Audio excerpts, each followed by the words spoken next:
tous, bonjour à vous mesdames et messieurs, bienvenue sur notre antenne ce matin avec 10-12, le Zénith, initiative nouvelle encore ce matin de vous accompagner jusqu'à 12h comme c'est le cas, avec des sujets aussi importants qui gravitent autour du Cameroun, mais surtout le regard que chacun de vous devriez en réalité porter sur notre nation aujourd'hui. Concernant l'audit sur la Covid-19, le professeur Maurice Kamto du Mouvement pour la Renaissance du Cameroun vient à travers une sortie sur sa page Facebook faire une proposition alléchante au gouvernement du Cameroun pour tenter tant bien que mal de prendre très vite ces propositions et faire toute la lumière autour de la gestion des fonds Covid-19 devenu un scandale d'État. Aujourd'hui, professeur Maurice Kamto propose justement qu'en ce qui concerne cette commission, du moins cet audit, il sera important d'avoir aujourd'hui un audit totalement indépendant sur un premier point. Dans un autre plan, il propose en même temps que les responsables gouvernementaux et administratifs mis en cause dans le scandale de la gestion des fonds Covid-19 dans leur pays soient déchargés bien sûr de leurs fonctions afin de répondre bien sûr de leurs actes devant la justice et d'éviter des manipulations éventuelles d'éléments de preuve. Et pour finir, bien sûr, Maurice Kamto propose que la Chambre des comptes ainsi que toutes les institutions étatiques chargées du contrôle de la gestion et de la fortune publique soient dotées du pouvoir de saisir directement la justice en cas d'irrégularité mise en évidence pour leur contrôle.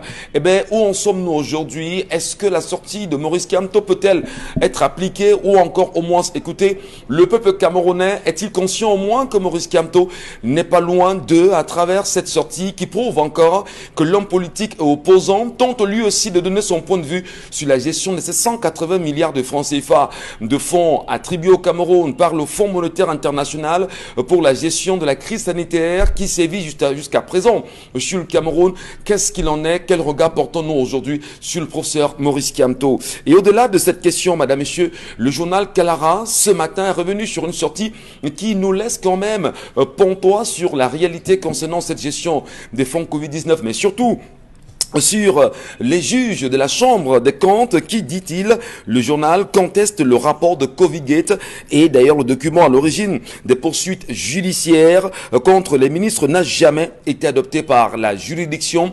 Peut-on parler aujourd'hui de manipulation réelle? Où se trouve la bonne information? Pourquoi tente-t-on d'évader les Camerounais sur cette question? Qui décide de quoi dans la question, madame, messieurs? On en parlera. Eh bien, petit biscuit quand même pour bien entrer dans cette émission ce matin. Qu'est-ce qui se passe à la mairie de Douala 5e? Qu'est-ce qui s'est passé sous la maire, si vous voulez, le maire Phoning, madame Phoning justement décédée en 2014 et tout le matériel qui avait été attribué à cette mairie en 2014 qui se retrouverait dans une autre mairie du côté de Tchank aujourd'hui. Maître Témé a choisi justement de briser le silence et de faire savoir justement ce qu'il pense. On en parlera sûrement dans cette édition. Bienvenue à tous, installez-vous confortablement. C'est le Zénith et après le Zénith, c'est Dieu. Bonjour à tous. Charles Mbachou, bonjour. Bonjour monsieur Michel Ngachou, bonjour à tous les téléspectateurs. Après le pantouflisme organisé il y a quelques mois seulement au niveau de la falaise de Tchan, on a eu un repetita bis. Un accident, les chiffres officiels parlent de 5, mais ceux sur le terrain parlent de 20. Que s'est-il réellement passé sur la falaise de Tchan? Il avait été question pour le ministre des Transports. Il avait été question pour le MINDU descendu sur les lieux de s'arranger à ce que soit organisé, soit bien aménagé le site. Encore des victimes. Sur quel compte? Point d'interrogation. Entre-temps, dans le secteur universitaire, ça bat de l'aile. On dit là-bas qu'il y a beaucoup de personnes qui ces derniers temps ont obtenu des doctorats. 3 points d'interrogation, 4 points de suspension. Des doctorats fabriqués, des doctorats bien organisés, orchestrés, des doctorats politiques pour préparer certaines personnes à infiltrer le milieu politique, le milieu gouvernemental. A-t-on le droit de poser de tels actes? On le dit sous cap et on dit qu'il y a d'autres personnes, d'autres businessmen, d'autres fémans qui sont en route. Donc bientôt vous verrez plein de docteurs. Mais était-ce de vrais docteurs? des universitaires. Très bien. Question. Cher Lamel Battu, justement, ce matin pour cette entrée, bonjour à vous. Belmondo, Ndjouaka. Bonjour Michel, bonjour à tous les téléspectateurs d'Equinox Télévision et en particulier du 10-12 le Zénith. Je voudrais dire un bonjour particulier au maire de la ville, Bassadinet, et un bonjour spécial à tous ces agents-là qui sabotent les voitures et qui le font justement. Le sabotage, ça se fait à tête chercheuse. Ça veut dire que vous arrivez dans une ruelle. Ils ont un système maintenant, c'est qu'ils viennent, ils fonctionnent en moto. Et donc, du coup, vous ne les voyez pas venir. Il suffit que vous garez pour entrer quelque part, prendre un café, et puis vous sortez directement. Et plus pire, quand vous sortez, vous négociez sur place avec eux. Ça s'est encore passé hier devant moi. Il a fallu un billet de 10 000 francs pour qu'on vous enlève les sabots sur place. Bien sûr, c'est des réalités. Merci beaucoup. Isabelle Carozopel, bonjour. Bonjour à vous Michel, bonjour à ceux qui regardent le programme ce matin. Vraiment, que se passe-t-il dans tous les marchés? On va le dire, sur toute l'étendue du territoire national, nos marchés sont sales. Michel Ngacho. C'est là où on va acheter des denrées alimentaires, mais on se retrouve en train d'aller plutôt acheter des maladies. Quand des denrées alimentaires sont posées à même le sol, quand les marchés vraiment sont inondés de boue, de marécages et tout ce qu'il y a, vraiment, que ce soit au marché central, que ce soit du côté du marché Noudeido, vous faites un tour du côté de Bonabéry, Grand Hangar, ou encore du marché du Rail, Michel Ngacho, ça laisse à désirer. À Yaoundé également, le spectacle est pareil, nos marchés sont sales, on a besoin des endroits qui doivent être agréables, parce qu'on parle quand même de marchés où on va se ravitailler, non le contraire.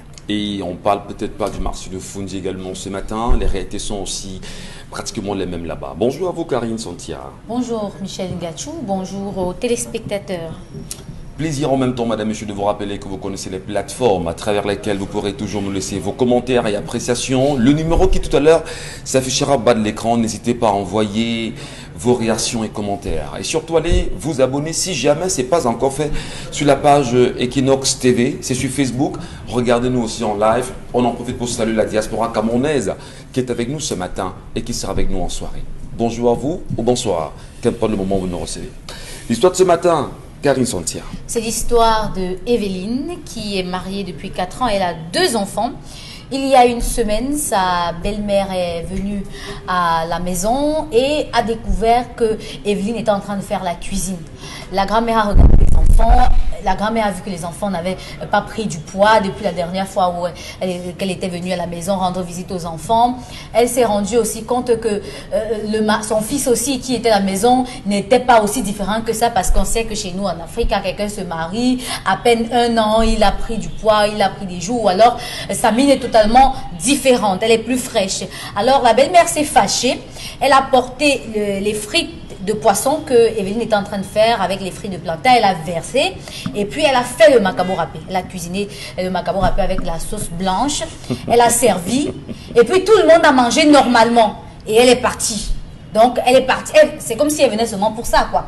Elle est partie, sauf que Evelyne nous dit que depuis qu'elle est partie, plus rien ne va dans sa maison. Elle a l'impression que sa belle-mère est venue, j'étais comme un petit, je sais pas trop comment je vais appeler ça. Un petit désordre. Un petit désordre parce que les enfants commencent à bouder sa nourriture, son mari commence à bouder sa nourriture. Pourtant avant, quand elle préparait les sauces basquaises, il n'avait pas de problème. Aujourd'hui, quand elle fait ça, il dit qu'il ne veut plus voir ça. Et les enfants aussi, eux, ils veulent maintenant tout manger avec les mains, vous voyez. Donc, elle dit que les choses sont devenues un peu en désordre chez elle. Elle dit que elle avoue quand même que elle préparait les trucs comme le poisson et autres justement parce que ils avaient des problèmes financiers. Son mari ne rationnait plus autant qu'avant. Du coup, elle était obligée de se rabattre sur ça pour pouvoir équilibrer.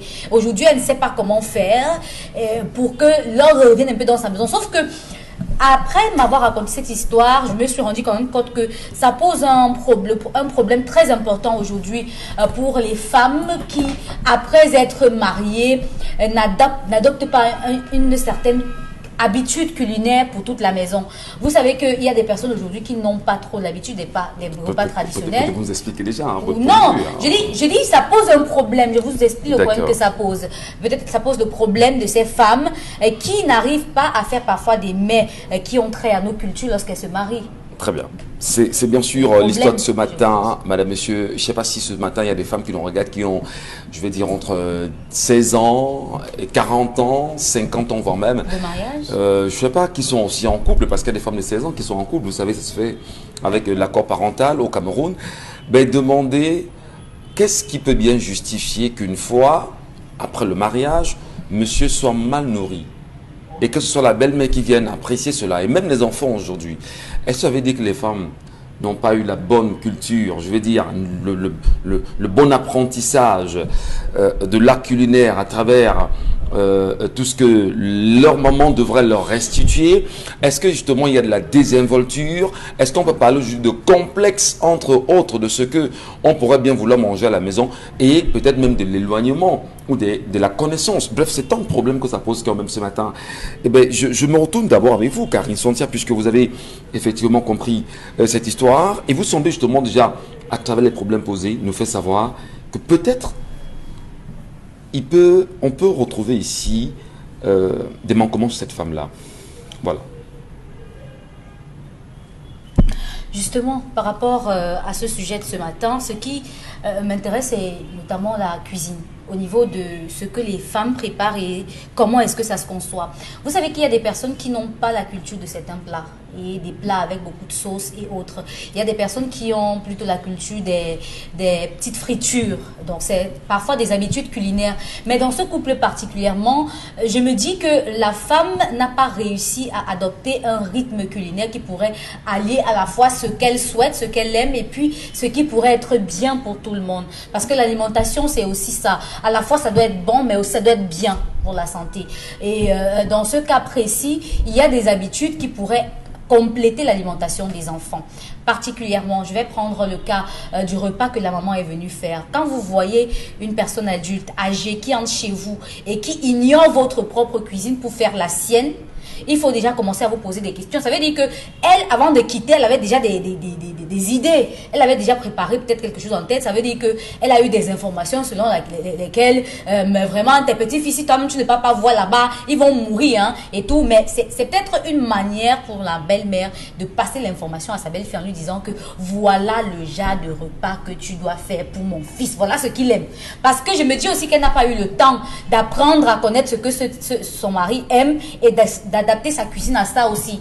Parce que je vois très mal comment est-ce que vous pouvez entrer quelque part et puis ne pas réussir à satisfaire. Si quelqu'un vient chez vous une fois, et entre la cuisine une fois, fait un repas et vous voyez tout le monde manger avec un appétit de fou, mais vous allez vous poser des questions. Alors, mais je voudrais savoir, on a longuement parlé de ce type de sujet ici.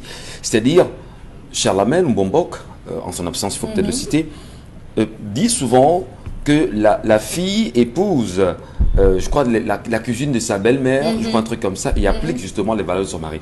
Alors, est-ce que la belle-mère elle-même, à un moment donné, n'a pas fauté? Est-ce qu'elle n'est pas celle-là qui, lorsqu'elle s'est rendue compte que son fils était en relation avec cette fille, devrait l'amener justement à épouser les mets que son fils, ou qu'elle souhaiterait justement qu'on fasse à son fils pendant le mariage? Mais je pense aussi que même au niveau de la famille de la fille, il y a eu un problème.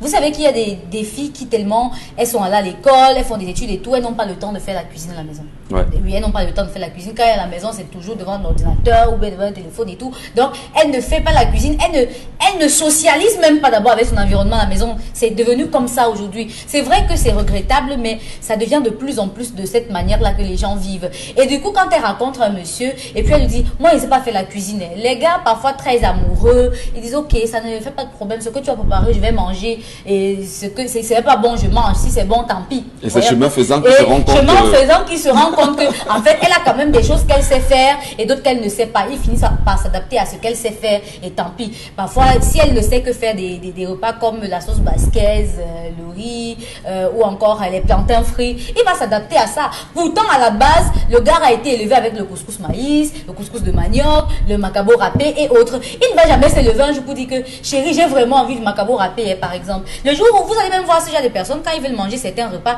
ils préfèrent d'abord avant de rentrer à la maison, si maman ne vit pas loin, passer par chez maman, manger le repas de maman avant de revenir à la maison. Et c'est bien dommage. Ils le font tellement qu'on n'arrive pas à comprendre pourquoi est-ce que vous ne pouvez pas percer l'abcès. Dire, moi je veux manger autre chose. Il faut percer l'abcès, il faut dire ce qu'on veut manger, mais est-ce que justement justement la femme sait faire ce repas. Parce que c'est Elle ça va aussi le apprendre. problème. Alors, elle va apprendre. Les gens Il y a des apprennent à faire la hommes, cuisine il y a étant des hommes qui mariés. peuvent être impatients et qui se disent à quel moment, pendant combien de temps devrait-elle encore apprendre? Parce qu'en réalité, lorsqu'on veut une femme, on veut une femme qui soit, permettez l'expression, Complète. qui soit complète. On veut une femme qui ne vient plus apprendre chez vous. On veut une femme qui vient quand même appliquer ce qu'on lui a enseigné. Je vais Non, dire on apprend tous les basiquement. jours, Michel Voilà, Gatu. bon, d'accord. On apprend tous les jours, même à être papa, on apprend tous les jours à D'accord, être papa. merci. Donc, dans cette situation-là, quand même, elle peut apprendre. Il y a des voisins au quartier, il y a tellement de choses. Elle peut apprendre et très rapidement. Ça ne coûte rien du tout. Alors, Belmondo Njouaka, Oui, il suffit d'avoir c'est de la quand même un volonté. sujet assez pertinent aujourd'hui. Nous sommes assez regardants sur ce que nous mangeons. Nous sommes assez regardants sur nos plats. Eh bien, quand on a une femme qui ne s'y connaît pas, au point où c'est la belle-mère qui part de chez elle pour tout bouleverser et la ramener à l'autre, la belle-mère, vous appréciez son attitude ou pas? Vous savez, quand une maman, elle sait comment elle a élevé ses enfants.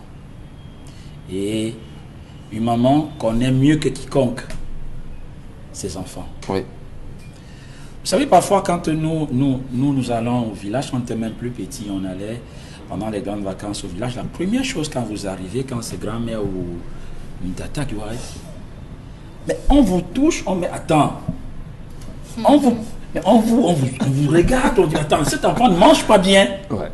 Elle est au village. Mais dès que vous arrivez, la première chose, elle regarde les formes, elle regarde comment les enfants sont. Tu as grandi. Hein. Mais, elle peut dire, attends, Tu maries ça. même si elle ne le dit pas après, derrière la tête, les enfants s'y mangent bien. Là. Je suis sûr que les enfants s'y mangent bien.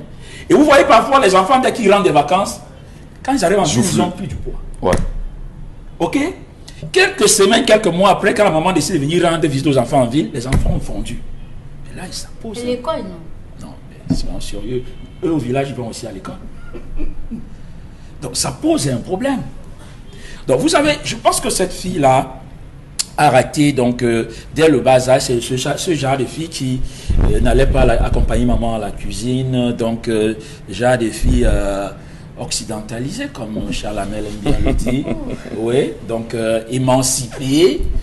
Classe qui a préféré les cours, le travail et autres. Et donc, parfois, elle a grandi dans une famille où il y a des femmes qui préparent, des ménagères pour faire la cuisine et autres. Donc, elle n'est jamais entrée à la cuisine.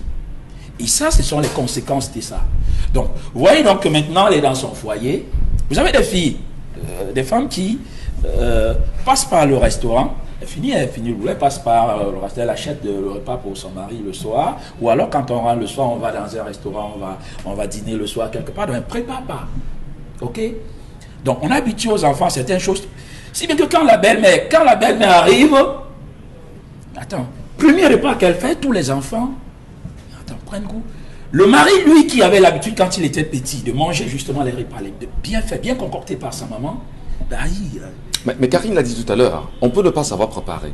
On peut ne pas savoir justement faire certains, mais on peut apprendre, on doit apprendre. C'est même trop Alors, facile. qu'est-ce qui peut justifier qu'une fille d'un certain âge mariée refuse quand même de se mettre à l'école de la cuisine? Parce qu'en réalité, on le dit vulgairement dans nos sociétés africaines, l'homme c'est le ventre et le bas-ventre. Ouais. Alors si dans le ventre déjà, on ne mange pas bien, qu'est-ce qui va suivre quand même? Mais je vous dis donc que l'occidentalisation, excusez-moi, j'aime bien emprunter ça, ok? Ça fait que les filles aujourd'hui, combien sont-elles qui attendez, vous parlez des mères traditionnelles, la maman est venue la préparer quelque chose de traditionnel. Ouais. Mais dites-moi combien, honnêtement, Michel, dites-moi combien de jeunes filles en ville aujourd'hui peuvent vous faire du bon coquille emballé dans les feuilles là de bananier, de tout ça. Dites-moi combien de filles vous font du bon macabo râpé emballé dans. Dites-moi, oui, dites-moi combien de filles. Quand on sait justement que dans ces feuilles, il y a une certaine saveur. Très aussi, bien. hein. Dites-moi combien de filles savent écraser sur la pierre. Avec les pierres là. Oh, Dites-moi combien. oh. Aujourd'hui, il y a des moulinets, il y a tout ça. Je vois Karine tord de la bouche. Donc, Dites-moi on peut vous dire, combien. on en a rien à Il y en a foutre. pas assez. c'est pas ça. Ok. Demandez à une fille de prendre du piment, mettre sur la pierre Il n'y a écrasée. pas une ménagère aussi. Permettez Isabelle Caron. Non, nos mamans, Permettez quand Isabelle elles Caron. le faisaient, n'étaient pas des ménagères. Je suis désolé. C'était les épouses de nos pères. C'était des épouses aussi. Elles n'étaient pas des ménagères. Et on avait des sœurs à la maison, mais ça n'empêche. Maman préparait. Voilà. Ok? Donc, moi, aujourd'hui, Donc, c'est un problème, justement, je vais dire, À la base, d'apprentissage. oui. Elle aurait refusé de se mettre à l'école de la cuisine que maman est censée lui restituer. d'abord chez ses propres parents et ensuite dans sa propre belle famille. Est-ce que sa maman elle-même n'a pas le coach à un moment donné où elle doit imposer à sa fille de mieux maîtriser certaines mets, de la cuisine, si vous voulez, traditionnelle, locale, africaine?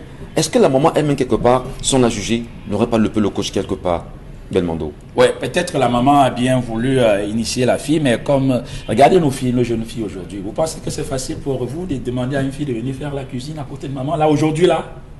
Mais oui. Elle ne ferait pas pourquoi? Ah, Mais oui. mais je pense quand même que l'émancipation, l'occidentalisation et tout le reste, c'est venu un peu foutre en l'air nos valeurs traditionnelles et autres. Et du coup, ça a un impact même justement dans la formation de ces jeunes filles-là pour le mariage. Raison pour laquelle vous allez voir beaucoup de couples aujourd'hui se briser parce que justement, madame ne peut pas préparer et ça entraîne même l'infidélité. Vous allez voir un homme qui ne mange pas chez lui, il va manger ailleurs parce que là-bas, il trouve son compte. Merci beaucoup Belmondo Njouaka pour ce point de vue ce matin, mais on va quand même le dire, qu'à ce que Belmondo précise sur ce plateau, Isabelle Carozoupet, on a le sentiment qu'il y a une déculturation, je vais dire, de nos sœurs en ce qui concerne l'art culinaire africain, si vous voulez. Et aujourd'hui, se remettre, moi je connais aujourd'hui des filles qui vous diront, ah, moi je connais pas fait le coquille, ah, moi je connais pas fait le tarot, ah, moi je connais même pas fait l'oncuit, ah, moi je connais même, permettez, moi je connais même pas faire la tenue militaire. Vraiment, il y avait un truc que vous mangez chez vous à l'époque, le écoin et consort, les mecs que nous adorons, avec lesquels nous avons grandi. On vous dira, ben non, on vous fera des frites de poisson, on vous fera du plantain tapé, on vous fera je ne sais pas trop quoi, la bolognaise. Alors dites-nous, est-ce qu'en réalité, le comportement de la belle-mère ici ne vient pas recadrer l'attitude de la fille qui ne devrait pas être loin de ce qu'elle a comme valeur intrinsèque à culinaire?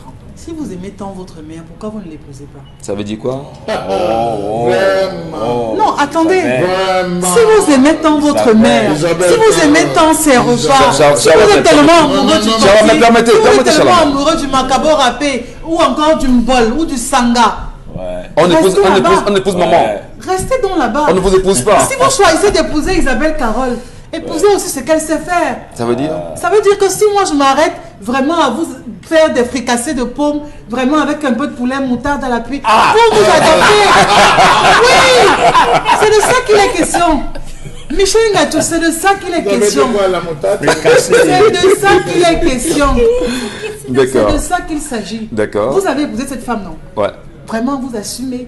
D'accord. L'amour, c'est pas seulement non chérie, je t'aime. On assume jusqu'au bout. Alors on assume ses manquements, on assume son ignorance, et on assume justement le fait qu'on sera incapable de pérenniser les valeurs ou l'héritage ancestral. Il ne s'agit pas de pérenniser ou de faire quoi que ce soit de ces valeurs ancestrales. Est-ce que vous êtes rassasié ou pas? Oui. Est-ce que vous avez mangé quand vous êtes rentré du travail? Oui. Est-ce que j'ai mangé ce que je veux? Ce que tu veux, c'est quoi? Me demander d'écraser à la pierre?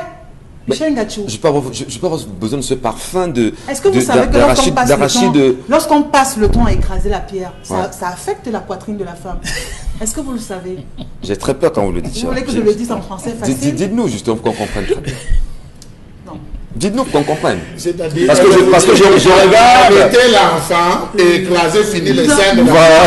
Non, je ne vais pas parler d'allaitement. Michel Ngatou, on prend de parole ou pas? Je ne vais pas parler d'allaitement. Je vais parler du fait d'écraser à la pierre. Je vous donne l'impact que ça peut avoir.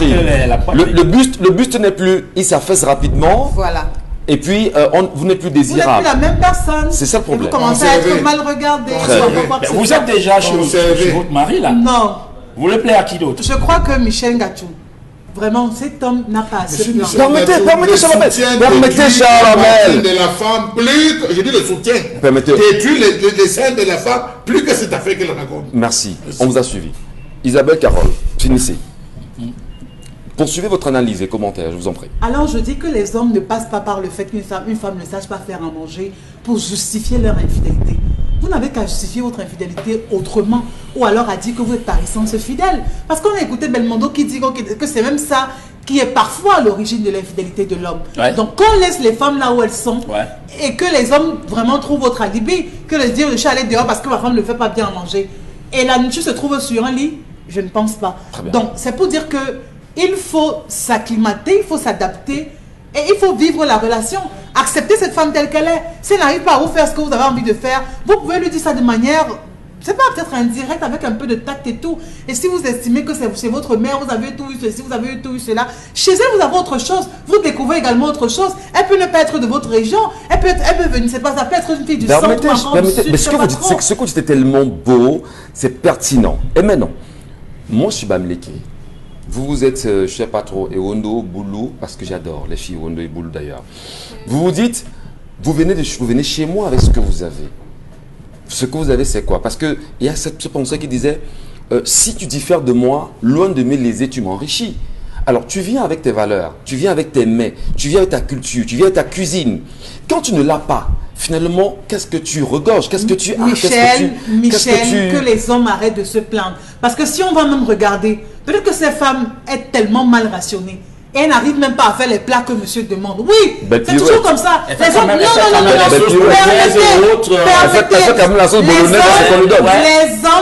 les hommes qui peinent à rationner leurs femmes sont les plus exigeants du monde.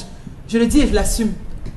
Ah bon? Oui, les hommes qui peinent à rationner leurs femmes, c'est eux qui sont tellement exigeants. C'est eux qui veulent avoir, je ne sais pas quoi, de quel gibier dans leur plat, ou encore quel mets dans leur plat.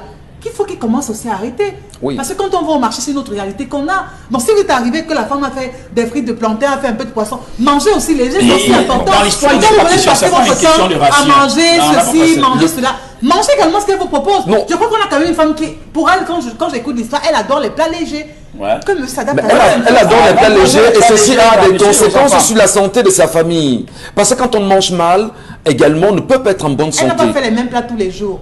Elle varie les repas. Ouais. Mais n'attendez pas forcément qu'elle passe son temps à aller couper les feuilles au champ ou alors qu'elle passe son temps à écraser sur la pierre comme vous le souhaitez ou à avoir un grattoir pour que vous estimez que oui, voilà, c'est la plus belle femme que vous avez épousée. Quand même. Voilà. Elle fait autre chose, non? Belmondo, elle des bébés, non? 30 secondes, vous voulez réagir avant que Charlamagne prenne la parole pour nous donner son point de vue sur la question.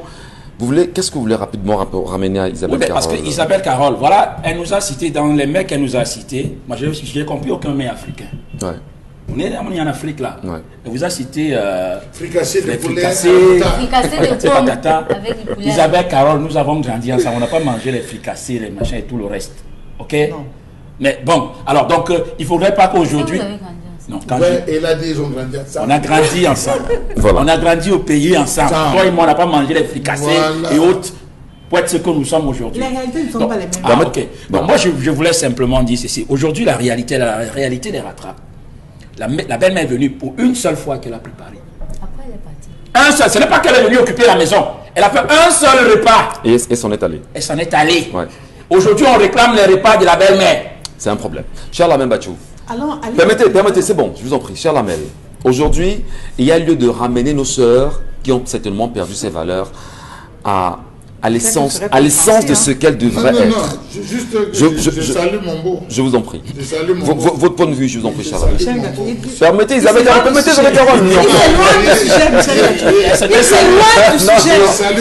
s'éloigne du sujet. Et bon, le beau, c'est qui? Juste un clin d'œil. Voilà, d'accord.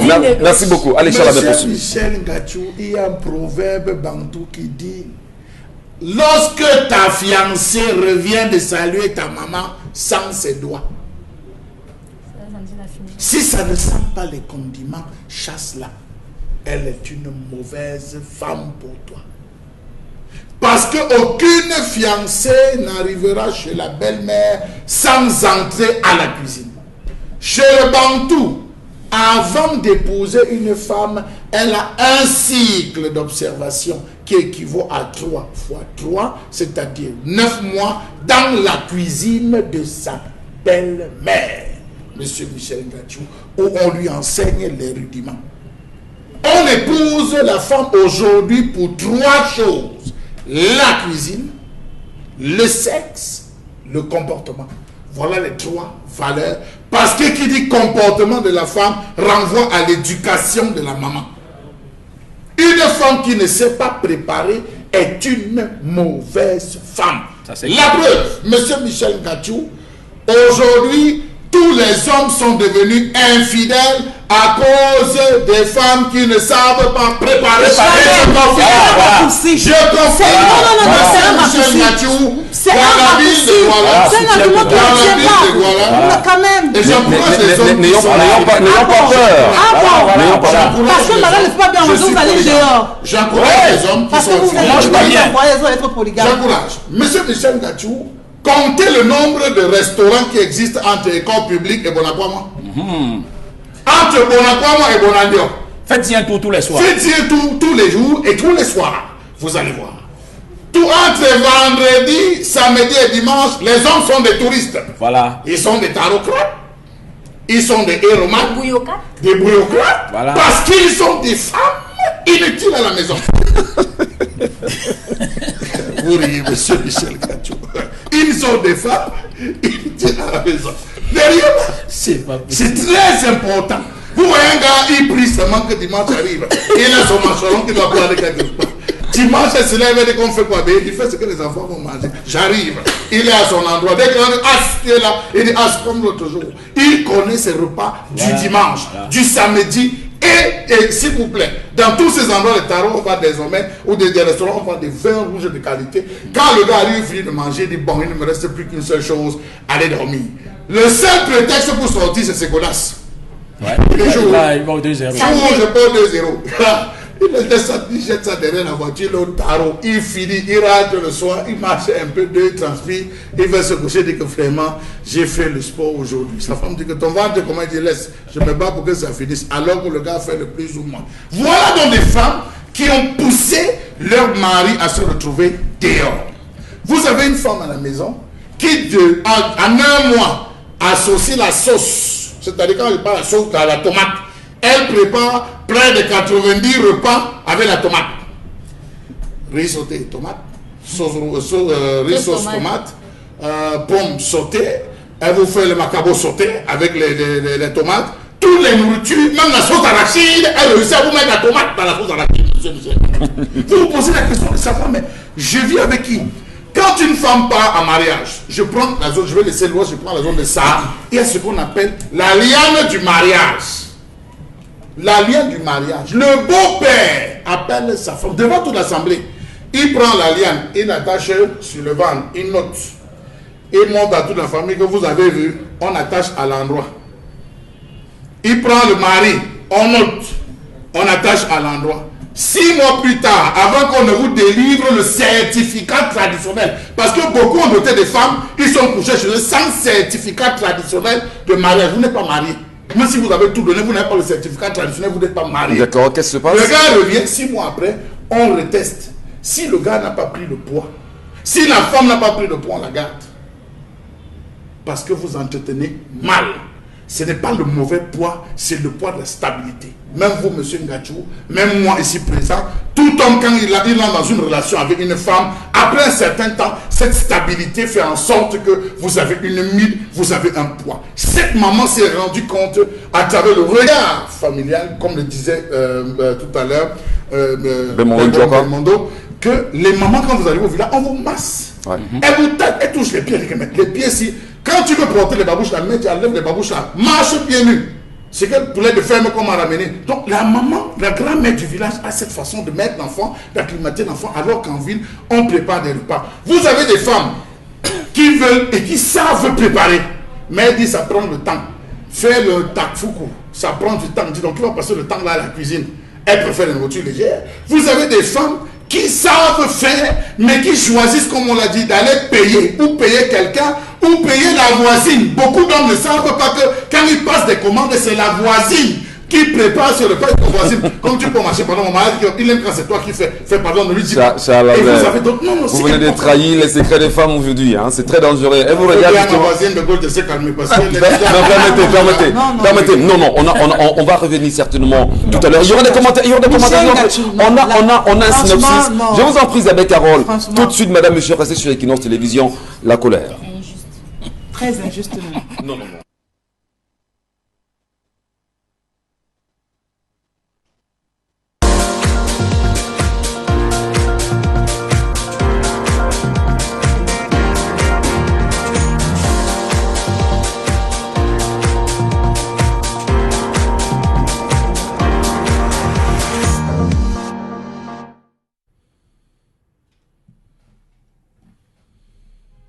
je m'interroge ce jour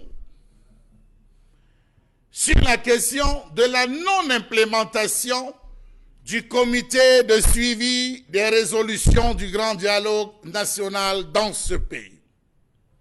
Il était une chose d'organiser le grand dialogue, il était une autre d'arrêter l'ensemble des résolutions, et il était une autre encore, permettez-moi la répétition étant la mère de l'école, de préciser que tout un comité avait été mis en place pour s'assurer du suivi des résolutions du grand dialogue. Où est donc passé le comité de suivi des résolutions du grand dialogue national dans ce pays? Une voix, notamment celle du SGPR et notamment celle, on va le dire, de Louis-Paul Motazé, sont arrivées lors des multiples délégations par le chef de l'État en termes de déplacement à dire qu'il y a tout un comité de suivi des résolutions du grand dialogue national qui travaille sur la question de la résolution de la crise anglophone. Ce comité, il est où? Point d'interrogation. Plus d'un an après sa création, l'instance placée sous la présidence du Premier ministre attend toujours la nomination de ses membres. Le 23 mars 2020, le président de la République a signé le décret numéro 2020/136 du 23 mars 2020 portant organisation et fonctionnement du comité de suivi de la mise en œuvre des recommandations du grand dialogue national, comité placé immédiatement sous la présidence du Premier ministre. Comment comprendre qu'à ce jour, il semble avoir oublié d'en nommer les membres dont le rôle devrait être de parcourir le pays, de parcourir les différentes régions concernées et de discuter sur la faisabilité des différentes résolutions arrêtées lors du grand dialogue. Selon le décret susmentionné, l'instance devait avoir en son sein des représentants de la société civile, des communautés religieuses, notamment ceux de l'Église catholique relevant de la province ecclésiastique de Bamenda, ceux de la communauté musulmane établie dans les régions du Nord-Ouest et du Sud-Ouest, de la diaspora et des associations de femmes de ces deux régions. Sa cellule technique devrait être composée de représentants de l'administration et des institutions concernées, institutions gouvernementales concernées, qui devraient ensemble analyser les points, discuter avec les chefs traditionnels, discuter avec les membres de la société civile des différentes régions concernées, relever les points, parcourir l'ensemble des propositions faites lors de la préparation du grand dialogue national, plancher dessus afin de pouvoir s'assurer du suivi des ajustements après compte rendu fait au chef de l'État. Ce comité, qui n'existe que sur le papier, est chargé, outre, disons-le simplement, du suivi des recommandations telles qu'approuvées par le chef de l'État, de prendre les orientations stratégiques nécessaires à la mise en œuvre des dites recommandations et de prescrire des activités prescrire les activités susceptibles de concourir à la mise en œuvre pertinente. Il doit par ailleurs prescrire toute mesure visant à mobiliser les Camerounais de l'intérieur et de l'extérieur en vue de leur implication à la construction de la paix et la poursuite du développement national. Il lui revenait également de recueillir les avis et suggestions susceptibles de faciliter la mise en œuvre de ces résolutions. À ce jour, on a fait semblant d'implémenter, on a fait semblant de créer, on a fait semblant d'organiser, mais il n'y a rien en attendant concernant le suivi. On va suivre quoi? On travaille sur quoi? Tous ceux qu'on a nommés dans ce comité non sont des personnes hautement occupées. N'était-ce tout simplement pas la poudre de perlimpinpin? Avec la non-implémentation de ce comité, comment se fera alors la réhabilitation des installations et des infrastructures publiques détruites ou rendues obsolètes, la reconstruction des infrastructures économiques prioritaires? D'ailleurs, ce fut l'objet de la descente du Premier ministre ici au JICAM. Est-il descendu en qualité de responsable de ce comité de suivi ou en qualité de Premier ministre? Personne ne sait. comment se fera le recensement des personnes déplacées de la crise dans le nord-ouest et le sud-ouest, l'évaluation de leurs besoins socio-économiques de base, tel qu'il avait été prévu. On comprend donc pourquoi est-ce que le plan de reconstruction des régions du nord-ouest tarde et pourquoi est-ce que c'est le Premier ministre qui est venu encore à la rencontre sans avoir mis tout autour le Bataclan. Les membres ne sont pas nommés, les résolutions ont été arrêtées, on est en train d'implémenter entre guillemets de manière sournoise l'ensemble de ces différentes résolutions. Aucun comité de suivi a-t-il démarré, n'a-t-il pas démarré? Beaucoup de mesures avaient été annoncées au lancement de ce débat il y a un an, mais hélas, on en est où? Si le comité n'existe pas, c'est le suivi qui va le faire? Question. Beaucoup, Charles Mathieu, pour cette question, du moins pour cette colère exprimée ce matin. On en profite justement pour saluer tous les Camerounais qui nous regardent dans les zones en crise, notamment Bamenda, Boya, sur le nord-ouest, le sud-est Cameroun, dans leur globalité, concernant ce projet qui a été mis en place, qui visait à ramener la sérénité dans ces régions en crise aujourd'hui. Et un peu plus d'un an déjà, où en sommes-nous véritablement? Qu'est-ce qui a été fait? Eh bien, que les Camerounais qui nous regardent ce matin comprennent que le sentiment reste celui d'un Cameroun uni, d'un Cameroun où la paix doit régner, un Cameroun où en réalité chaque Camerounais devra porter sa pierre à l'édifice pour que demain soit meilleur qu'aujourd'hui. Peut-on dire concrètement qu'on est encore dans la farine, Karine Santia, du boulanger du renouveau?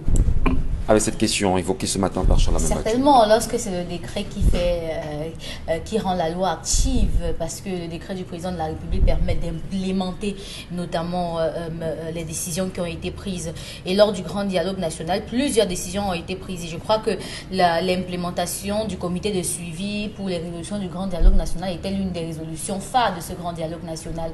Et ce comité de suivi allait devoir accompagner toutes les actions qui allaient permettre de ramener la paix dans le nord-ouest et le sud-ouest, de permettre aux populations qui se sont déplacées de retourner. C'est pour ça qu'il devait avoir à l'intérieur de ce comité des sous-commissions.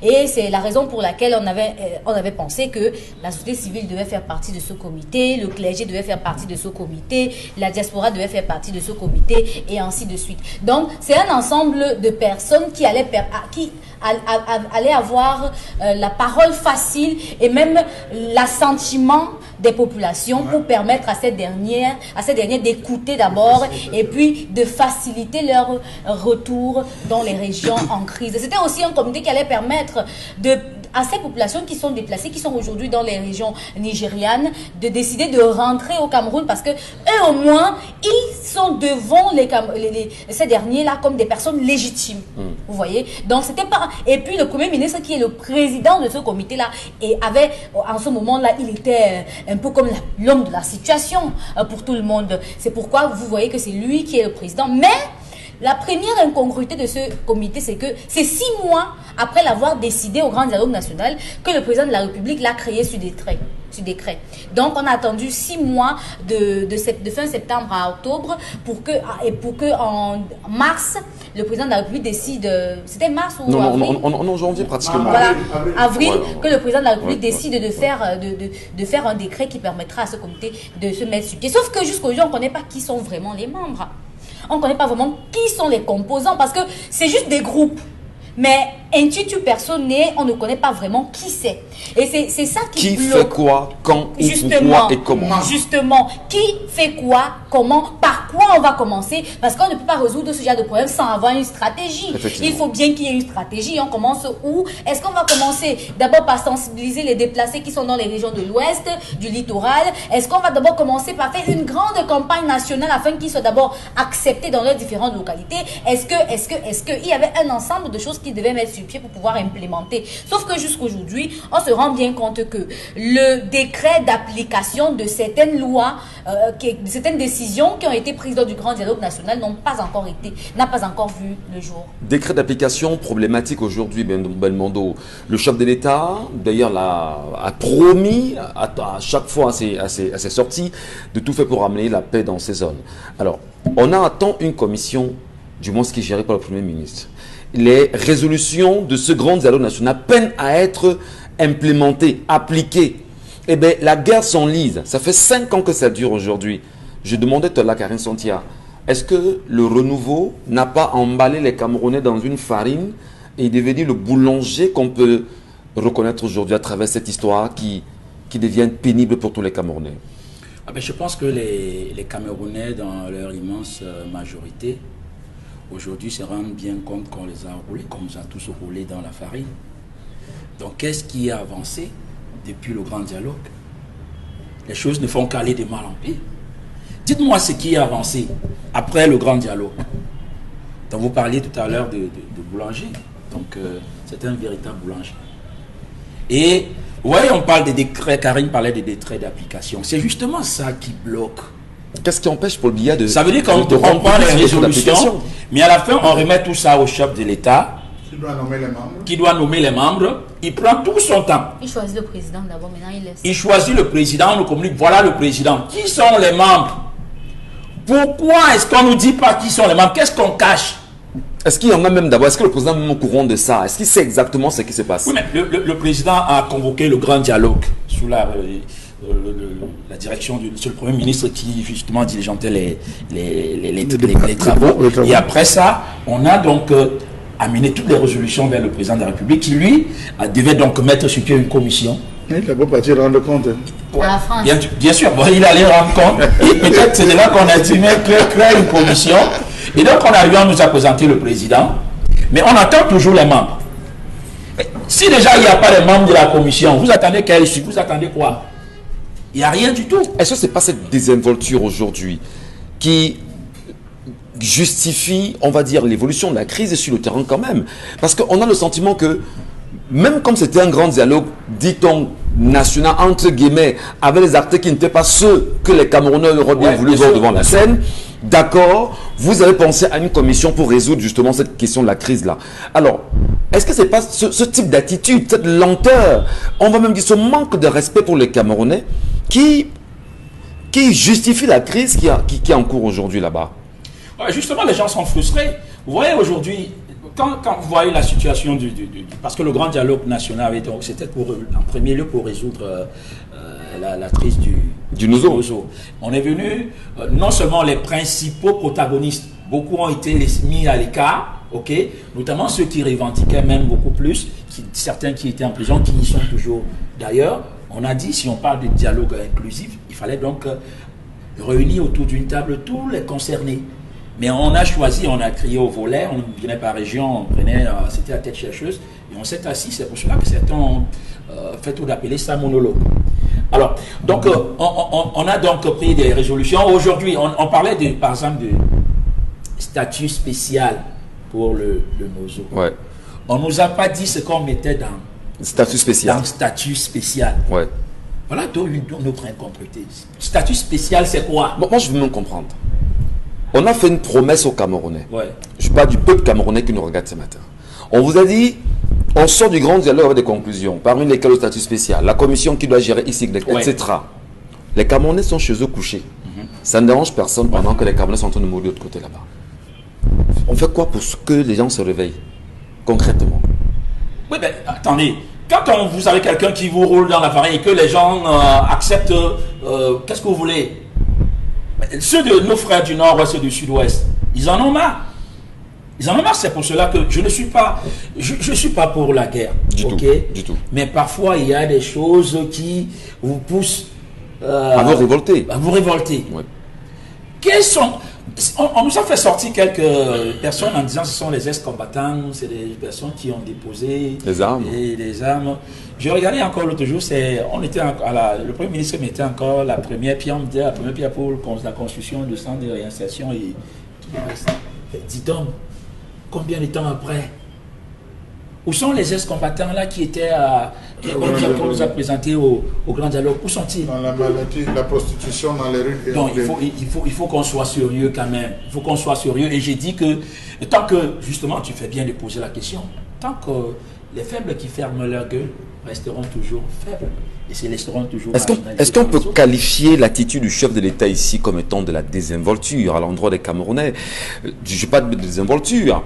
Ne pas prendre ce problème à bras le corps. Lui qui d'ailleurs est parti rendre compte à qui on ne sait et est revenu au Cameroun ayant mis en place une commission qui devait travailler. On attend simplement le texte, le décret d'application des grandes résolutions du grand dialogue national, que le chef de l'État ne disait rien. Alors, ça fait 39 ans quand même qu'on vit avec lui. On est dans une désinvolture à notre pareil. Est-il fier? On va dire qu'il est heureux de voir des gens mourir, comme c'est le cas quand même d'Isabelle Carozopet. Qu'est-ce qui empêche Paul Biya aujourd'hui à prendre ses responsabilités et tirer un trait sur cette guerre qui fait tant de pertes aujourd'hui pour le Cameroun? Je crois que pour lui, il ne s'agit pas de désinvolture, ou du moins, ce n'est pas le message qu'il veut faire passer. Parce que pour moi, ça a tout l'air d'une mascarade. C'est-à-dire qu'on veut faire croire aux gens qu'en fait, on compatit à leur souffrance, à leur douleur, mais il ne s'agit rien de tout ça. De longs mois après ce grand dialogue national, quel est le bilan qu'on fait? Parce que justement, quand on convoquait le grand dialogue national, c'était pour que dans les jours, dans les mois qui vont suivre, que cette crise vraiment soit résolue, au moins qu'on ait fait un grand pas dans la résolution de la crise. Mais justement, des années après, où en est-on avec cette résolution de la crise? Et maintenant, on parle de comité de suivi, prendre le PM, le mettre également justement à la tête de ce comité de suivi du grand pour justement l'exécution de cette fin de cette crise. Où en est-on? Du moins, c'est des thèmes, des grandes résolutions. Une commission doit être... Alors, il y a une commission qui est pensée, qui doit être, je vais dire, rassemblée. On connaît le président de cette commission, qui est le Premier ministre. Qu'est-ce qui empêche le chef de l'État à nommer les autres membres? Comme on disait ici, qu'on sache qui fait quoi, quand, où, pourquoi et comment. Qu'est-ce qui empêche le président de plus qu'à le faire? S'il est déjà à la tête de ce comité, ça veut dire qu'il a ce pouvoir de pouvoir exécuter. Encore que les choses sont tellement mal définies. C'est pour ça que je dis que tout ce qu'on fait, c'est perdre du temps. On veut perdre du temps aux gens. Parce que si on décide de faire un comité de suivi, on le fait directement. C'est-à-dire que tous les membres sont nommés. Et on a donné l'impression, quand on convoquait ce grand dialogue, qu'après, justement, tout devait être... tous ces ingrédients, parce que c'était toute une composante. Il y avait tellement de monde et tous les différents sons de cloche. C'est toutes les couches sociales qui étaient justement conviées pour qu'on puisse avoir vraiment la vie même du plus petit citoyen lambda dans la résolution de cette crise. Pas le cas, hein. Et au sorti de là, prendre justement la substance. Mais il n'en est rien. Des familles continuent d'être endeuillées. Et maintenant, avec toutes ces personnes, c'est déplacés internes. Parce que j'ai envie de parler déjà de ceux qui sont justement au-delà de nos frontières pour rester même seulement dans le pays. C'est déplacés internes. Qu'est-ce qu'on fait? Quand vous faites un tour du côté de Bonabéry, Michel Ngacho, il y a un endroit où on appelle quoi ça?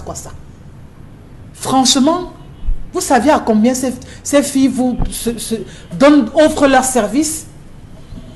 Parce qu'elles n'ont pas où dormir, parce qu'elles n'ont pas de quoi manger. Elles sont obligées de se laisser aller au premier venu. Elles sont obligées de se laisser faire parce qu'on a besoin d'un bout de pain, parce qu'on a besoin de quoi manger. Tout simplement parce qu'on n'a pas pu résoudre une crise. Non seulement on ne résout pas la crise, mais on ne prend pas en charge ces déplacés internes.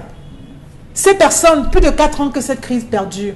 Ces personnes, ces élèves qui ne vont plus à l'école, qu'est-ce qu'on fera demain, Michel Ngacho, 10 ans après, si on parvient même à résoudre la crise? On fera quoi? Un enfant de 10 ans, vous allez le ramener à la maternelle pour qu'il commence à faire le b.a.-ba? Je ne pense pas. Les conséquences sont tellement énormes, on n'a peut-être pas conscience de l'ampleur des dégâts. On a très peu de temps, je vois bien Londo qui veut réagir, mais on va simplement se demander ce matin qui est le vrai responsable de la crise aujourd'hui en cours dans les régions anglophones. Peut-on dire au regard de l'attitude du chef de l'État aujourd'hui qu'il est le principal responsable? Peut-on dire justement au regard de son laxisme, de son éloignement bien sûr de la nomination des membres de cette commission qu'il est le problème fondamental et les Camerounais devraient garder le regard sur lui? Gardez l'écoute sur Equinox Télévision, madame, messieurs. Nous sommes sur 10 le Zénith. On en reparle dans la deuxième partie. Si à l'instant vous nous rejoignez sur votre antenne, c'est la deuxième partie de votre émission 10-12 le Zénith qui se poursuit en compagnie de Charles Amel Bathiou, Isabelle Carozopet, Belmondo Ndjouaka et Karine Santia, ensemble unis pour la même mission jusqu'à 12 à vous serez servi. Le regard des Camerounais reste encore porté au niveau, vous le savez, du tribunal criminel spécial concernant la gestion des fonds Covid-19.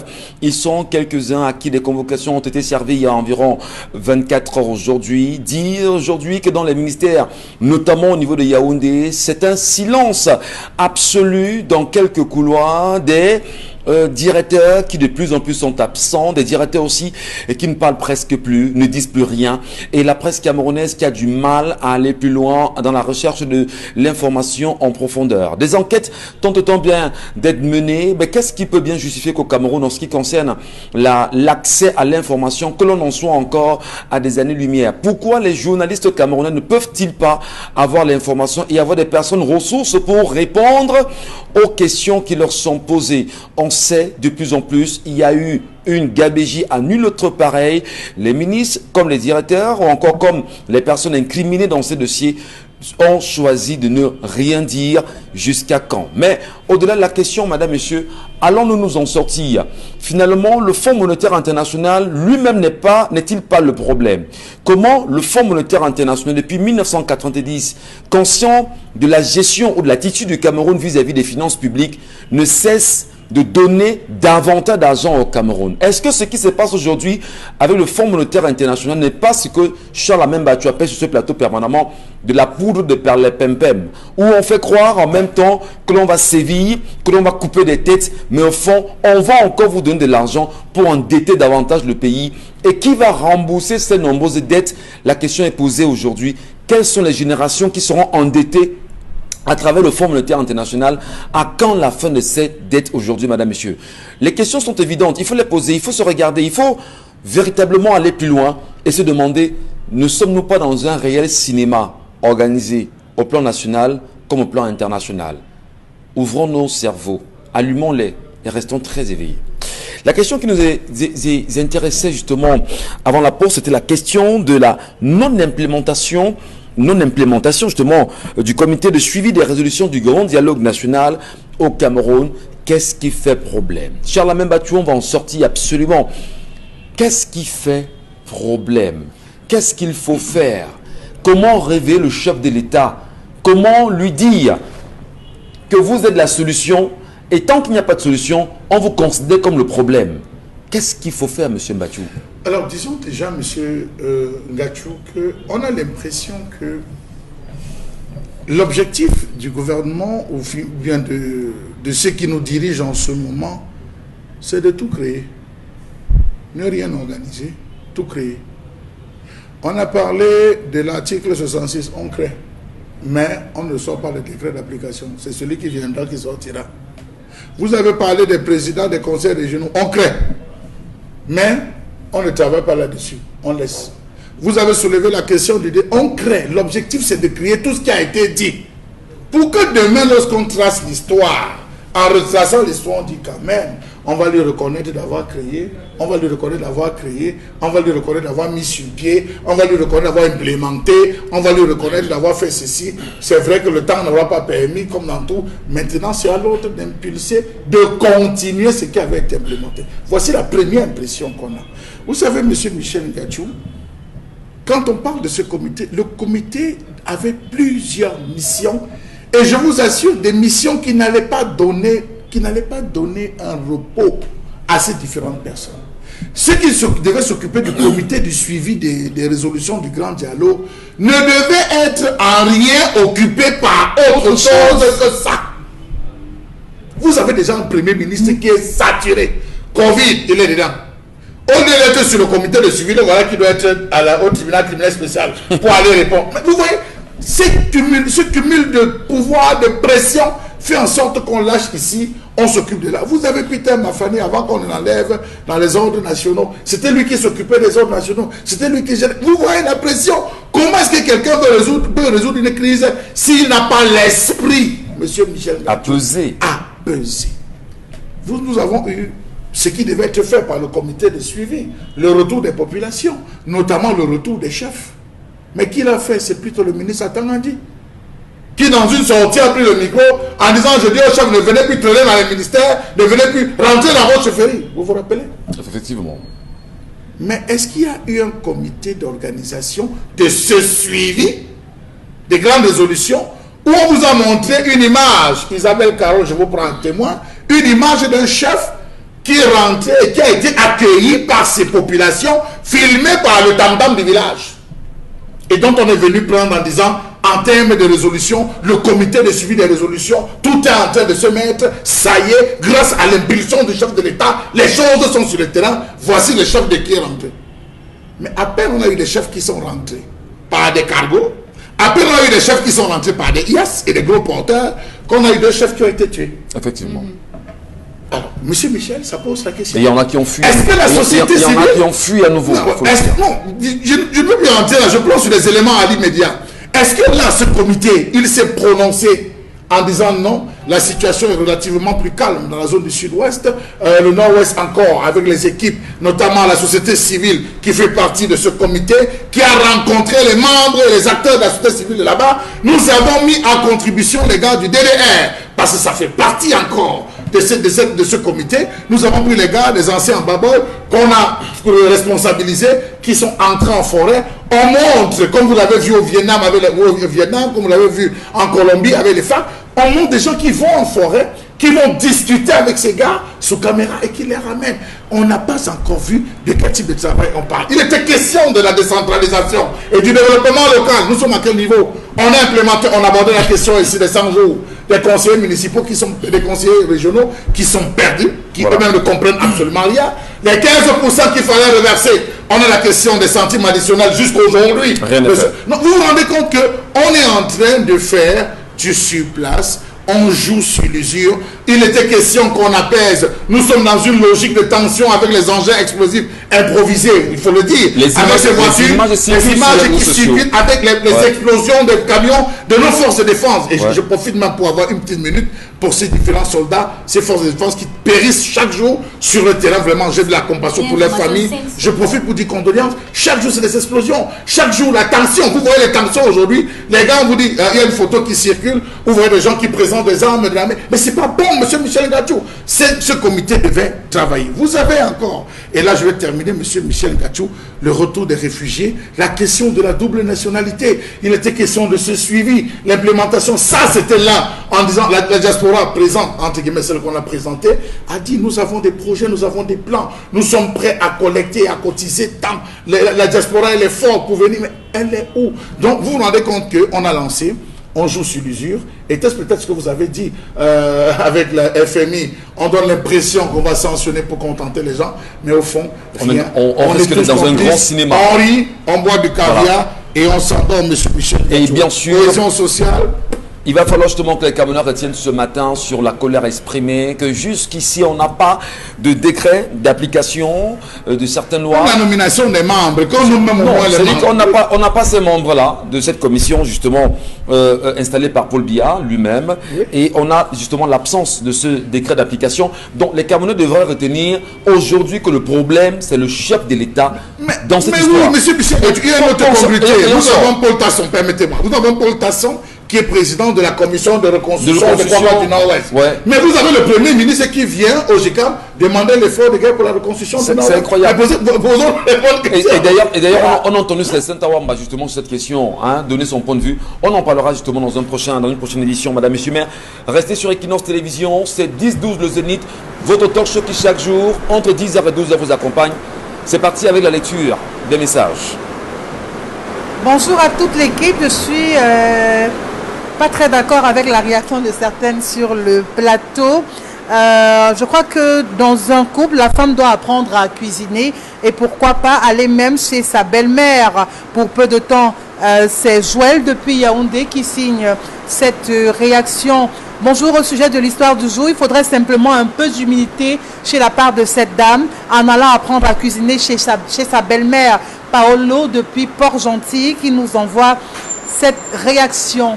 Tous les Camerounais sont responsables de cette crise et mon avis ne changera jamais jusqu'à ce que réparation soit faite. Baïdjo depuis Douala qui envoie ce message. La belle-mère devrait causer avec sa belle-fille et lui dire ce qu'il faut faire de manière amicale et maternelle. Michel Ngatou, les marchés sont hautement sales et répercutent des maladies aux populations qui restent sans se soulever contre ces vendeuses, qui restent dans des positions de grande gueule. Par ailleurs, les maires ne font pas leur travail. Le marché de PK14 est le reflet de la saleté alors que les populations crient haut et fort pour éradiquer ce fléau. Voilà, je souhaiterais vivement que les autorités se penchent sur cette question d'insalubrité dans les marchés, que ce soit à Douala comme à Yaoundé. Le message n'est pas signé. Autre réaction, écrasée sur la pierre rend la femme performante pendant les rapports intimes. La preuve, nos grands-mères n'ont pas connu les cancers en général. Enfin, c'est une préparation du maire, un aphrodisiaque qui lui rappelle toutes les formes généreuses de sa coucou. Et d'aller vite en besogne, c'est-à-dire l'embrasser régulièrement. Curieusement, l'homme a toujours envie de venir se placer sur le postérieur de sa femme pendant qu'elle travaille ou passer le coup de balai sur la cou à l'aide d'un balai traditionnel. C'est Gogo qui nous envoie ce message. Non, pour lui, c'est plutôt romantique. Non. Ouais, bien sûr. Je dis ce que les autres n'osent pas dire. Je dis ce que les autres n'osent pas dire. Si vous voulez le faire, allez le faire, faites-le, ne vous plaignez pas après. Mais moi, Isabelle Carole, je dis écrasée à la pierre. Vraiment, c'est pas comme si c'est pas comme si c'est un secret que je révèle. Vraiment, ça affecte la poitrine, ça fait descendre les seins. Est-ce que c'est de ma bouche que vous l'apprenez? J'ai un ami, permettez peut-être la petite transition, j'ai un ami qui travaille au niveau du tribunal spécial, qui est récemment tombé malade. Pourquoi? Il tombe malade, il va à l'hôpital, il fait justement tout ce qu'il y a comme examen, radio et consort. On lui fait savoir que on a mal écrasé le piment qu'il a consommé et je ne sais pas comment les pépins de piment se serait logé quelque part dans les Permettez, je voulais le dire. Je voulais le dire. Ce piment, justement, ce monsieur s'est retrouvé en train de faire près d'1 an de maladie pour avoir à cause de sa femme. Parce que ce pépin s'est logé dans l'estomac. Donc comme quoi il devait écraser ça à la pierre. Merci. Et voilà. Donc, à la pierre, on est sûr qu'avec la pierre, on n'a pas de souci. C'est ce que je sais. Avec vos mamans, épousez-les, c'est tout. Voilà.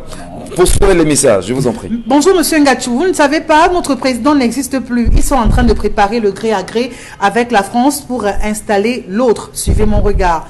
Le message n'est pas signé du tout. Ça va se passer comment? Voilà. Autre réaction à SMS. Bonjour le plateau. Je crois que cette femme devrait se rapprocher de sa belle-mère. C'est juste un peu d'humilité. Je crois qu'elle pourra de se faire sauver son couple. Autre réaction. Bonjour la grande famille. Je ne partage pas le point de vue de certains hommes. Les hommes sont insatiables et ne sauraient justifier leur infidélité par les manquements de leurs épouses. Un homme qui aime sa femme doit l'amener à changer afin d'obéir à ses attentes. Ce dernier doit connaître, préparer et s'y prendre au lit afin de former son amour. L'homme bien éduqué peut compléter l'éducation de son épouse. Chris depuis Yaoundé. Franchement, Chris, tu as mes salutations les plus distinguées ce matin. Monsieur Michel Ngatou, c'est des commentaires comme ça qui sont tendancieux. C'est-à-dire, vous lisez le message, vous faites des commentaires tendancieux. Nous avons habité dans des quartiers en Komkana.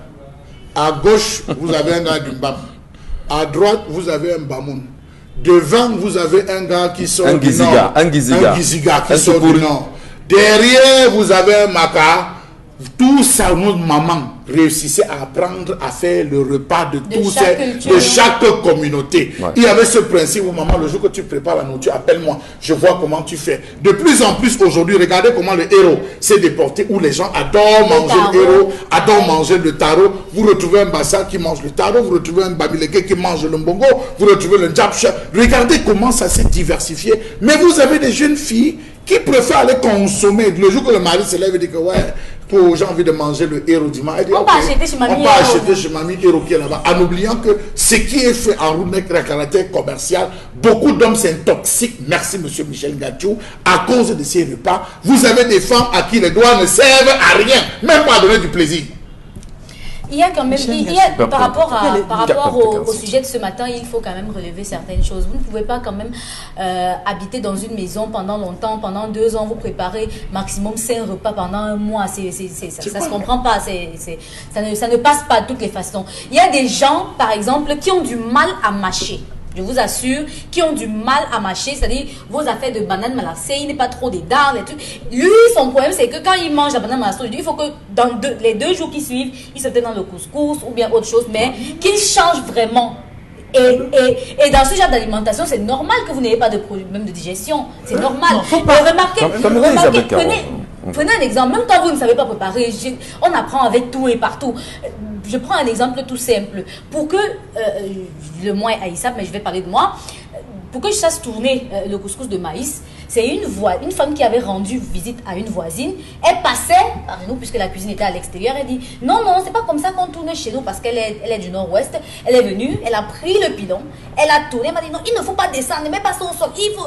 Parce que moi, j'avais pas la force de tourner sur le four et en même temps. Vous voyez, donc c'est elle qui m'a dit non, il faut faire comme ça, il faut faire comme ça. C'est comme ça que je me suis adaptée. Et c'est une autre voisine qui m'a appris à attacher le couscous dans les feuilles. Donc je sais pas pourquoi les gens ne veulent pas apprendre. Il faut apprendre. Car ils sont, vous voyez, des ongles kilométriques. Vous aimez ça. C'est ce qu'il faut dire. Vous aimez ça. Vous avez fait la cour à cette femme parce qu'elle avait ça. Non, ne venez pas dire aujourd'hui parce que vous êtes déjà dans... Parce que vous avez déjà mis dans la maison que non, on ne fait pas ceci. Non, vous aimez ça. Michel, c'est pas sérieux du tout. Ouais. Elle ne sait pas bien faire à manger. Est-ce qu'elle sait au moins vous faire les enfants? Oui. Elle va laver les habits des enfants comment? Elle ne sait pas vous faire à manger. Est-ce que la maison est propre? Oui. Elle ne sait pas vous faire à manger. Est-ce qu'elle est romantique? Oui. Est-ce qu'elle est présente? Oui. Est-ce qu'elle vous traite comme il se doit? Oui. Je regarde Belmondo qui vous regarde. Parce que le mec c'est pas un scandale. C'est pas un scandale. Elle vous sert fort à sa manière. Oui. C'est tout. Vous acceptez ça comme ça. Belmondo, vous vous retrouvez dans ce qu'elle dit là? Non.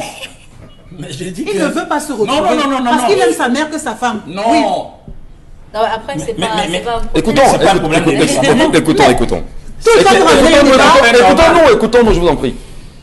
Allons-y, monsieur Ndjouaka Belmondo. Isabelle Carole. On va pas faire une fixation sur Isabelle. Non, du tout.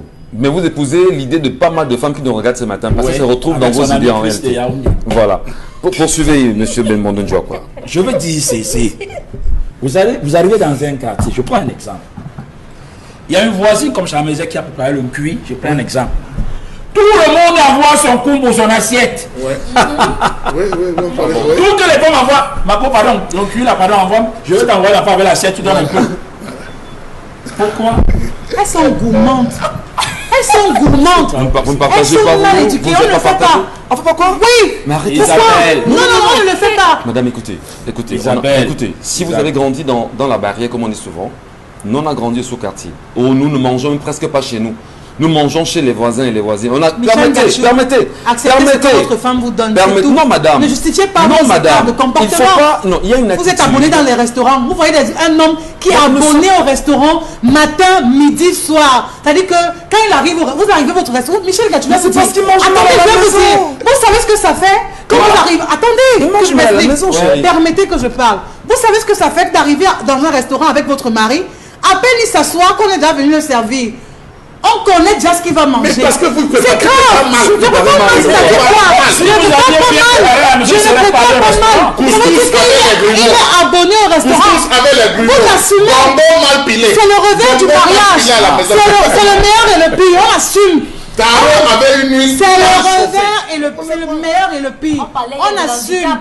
On assume le handicap dans le couple, ce n'est pas un handicap, ça c'est un problème qu'on peut résoudre. Quand vous épousez un homme, vous épousez aussi sa culture. On va bientôt sortir du sujet. Ok. Voilà. Donc moi je ne vais pas être chez moi, un mec prisé de chez moi, le coquille par exemple, je dis prépare-moi du coquille. Je ne sais pas le faire. D'accord. D'autres messages, Isabelle Carole. Je vous en prie. C'est important. La polygamie est bien. Chalamel, merci. La polygamie, vous prenez une deuxième. Monsieur Batchou, Chalamel. Monsieur Batchou. Allez, merci beaucoup. Allez, les 2 messages, Isabelle Carole. Il faut lire nos téléspectateurs. Bonjour le panel, ils sont tellement nombreux. Oui, il faut lire ces Camerounais. Je sais pas, ils sont très passionnés ce matin. Bonjour le panel, comme beaucoup de filles aujourd'hui sont perdues, car pour être tendance, elles ont perdu leur valeur de femme, c'est-à-dire faire manger à son conjoint de ce qu'elle aime, au lieu d'aller prendre les potins ou encore les points dans sa belle famille. Autre réaction SMS. La plupart des hommes vont au restaurant parce qu'ils rationnent 1500 pour 8 personnes et se nourrissent bien en cachette dans les restaurants. Michel Ngachou, non, je suis vous pas ne rebondissez pas? Non, je suis pas d'accord. Vous ne rebondissez pas, Michel? Je suis pas d'accord. Vous aurez lu le message. Je distribue la parole, Isabelle Carole. Non, non, non, non. Belmondo, vous n'êtes pas d'accord? Oui, oui. On ne peut pas nous brandir. Un homme va au restaurant parce qu'il a rationné 1500 chez lui. Ça, c'est pas un... Ça ne tient pas. C'est sérieux ça? Vous donnez 1500 à la maison, mais vous avez un restaurant où le plat coûte minimalement 2000. Non, ça ne tient pas. Ils sont quand même sérieux. Ils sont sérieux. Je suis d'accord avec les hommes du plateau. Les femmes sont devenues partisans du moindre effort. Une femme qui ne sait pas cuisiner les plats traditionnels gagnerait à apprendre humblement. Ça fait énormément plaisir de servir à toute la famille. Et le week-end, du bon couscous frais, sauce gombo crabe par exemple. Et du gombo tapé bien sûr à la pierre. C'est signé Ange Rachel depuis le... Vous voulez du gombo tapé à la pierre. Vous voulez du gombo, arrêtez vos gombo. Arrêtez vos gombo. Il y a 3 façons de faire le gombo. Soit on le découpe, on râpe, on pile à la pierre, on pile dans le mortier. Voilà, vous voulez tout dans la machine. Et celui pilé dans le mortier, lorsqu'on le sort, mon Dieu. C'est tendre. Vous savez, les Bantous connaissent ces choses. Vous voulez nous amener des Merci. repas. Allez, dans un instant, nous marquons une pause sur notre antenne, mesdames, messieurs. Quand Stylami nous retrouve, comme c'est le cas chaque matin avec lui, on prend beaucoup de plaisir également à l'entendre avec le concept Selaka. Il est avec nous, Constylami. Bonjour à vous et bienvenue.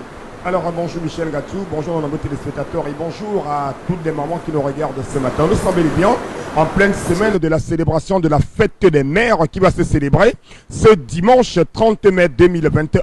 Et à l'occasion de la fête des mères, le concept Selaka offre gratuitement les peignes de la fête des mères aux premières mamans qui vont faire les achats.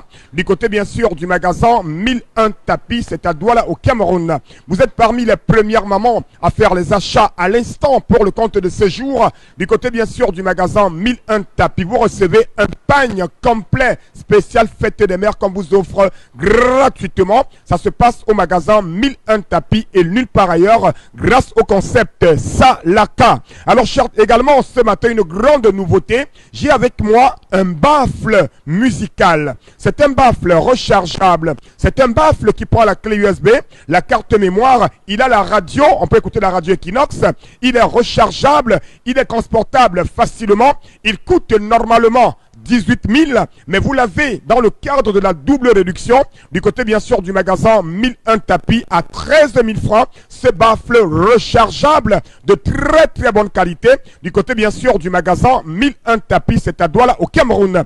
Nous allons tout de suite démarrer la vente par le message du jour, chers téléspectateurs. Regardez bien sur l'écran et lisez attentivement ce message. Double réduction au magasin 1001 tapis à l'occasion de la fête des mères. Weti concept Selaka n'a pas helele. Ça veut dire quoi la double réduction? Le robot mixeur de 11 500 francs, vous l'achèterez à moins de 11 000 du côté bien sûr du magasin 1001 tapis. Offre valable tout au long de cette semaine à l'occasion de la fête des mères. Nous allons commencer avec le détendeur intelligent IGT. Le prix de promotion de ce détendeur intelligent est de 11 500 francs. Le prix de la double réduction est de 11 000. Donc nous allons appliquer une réduction sur les prix qui seront affichés à l'écran tout au long de ma communication à l'occasion de la fête des mères. À côté bien sûr du détendeur intelligent, le robot mixeur de 11 500 francs, c'est le prix de promotion. Il faut rappeler que le prix normal de ce robot mixeur est de 20 000. Le prix de promotion est de 12 000. Le prix de promotion est de 11 500 francs également. Mais le prix de la double réduction, vous l'achèterez à 11 000 francs. Un robot mixeur Debol à l'occasion de la fête des mères. On parle également d'un fer à vapeur qui est en pleine promotion à 7 000. Mais à l'occasion de la fête des mères, vous l'achèterez à 6 500 francs. Le fer à vapeur du côté bien sûr du magasin 1001 tapis, c'est à Douala au Cameroun. On parle également de plus en plus, toujours dans le cadre du magasin 1001 tapis, bien entendu des articles de qualité, notamment des ordinateurs complets.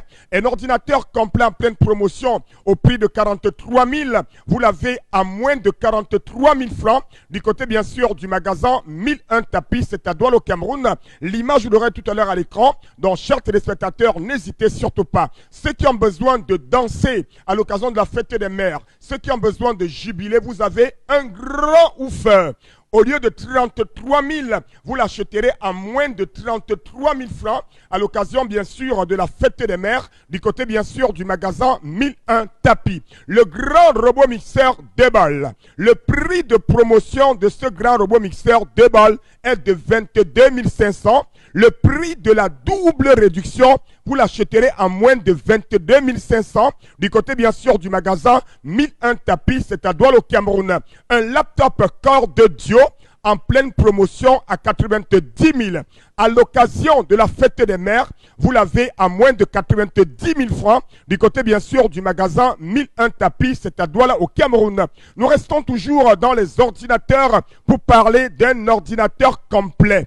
Il est à 43 000, mais vous l'achèterez à moins de 43 000 francs à l'occasion de la fête des mères. Retenez tout simplement que les prix que nous affichons à l'écran sont les prix de promotion, les prix de la double réduction. Vous achèterez moins que les prix affichés à l'écran. Par exemple, la rallonge de 5 500, vous l'achèterez à 5 000 à l'occasion de la fête des mères du côté du magasin. Les régulateur de tension numérique, vous les avez à moins de 15 000 notamment.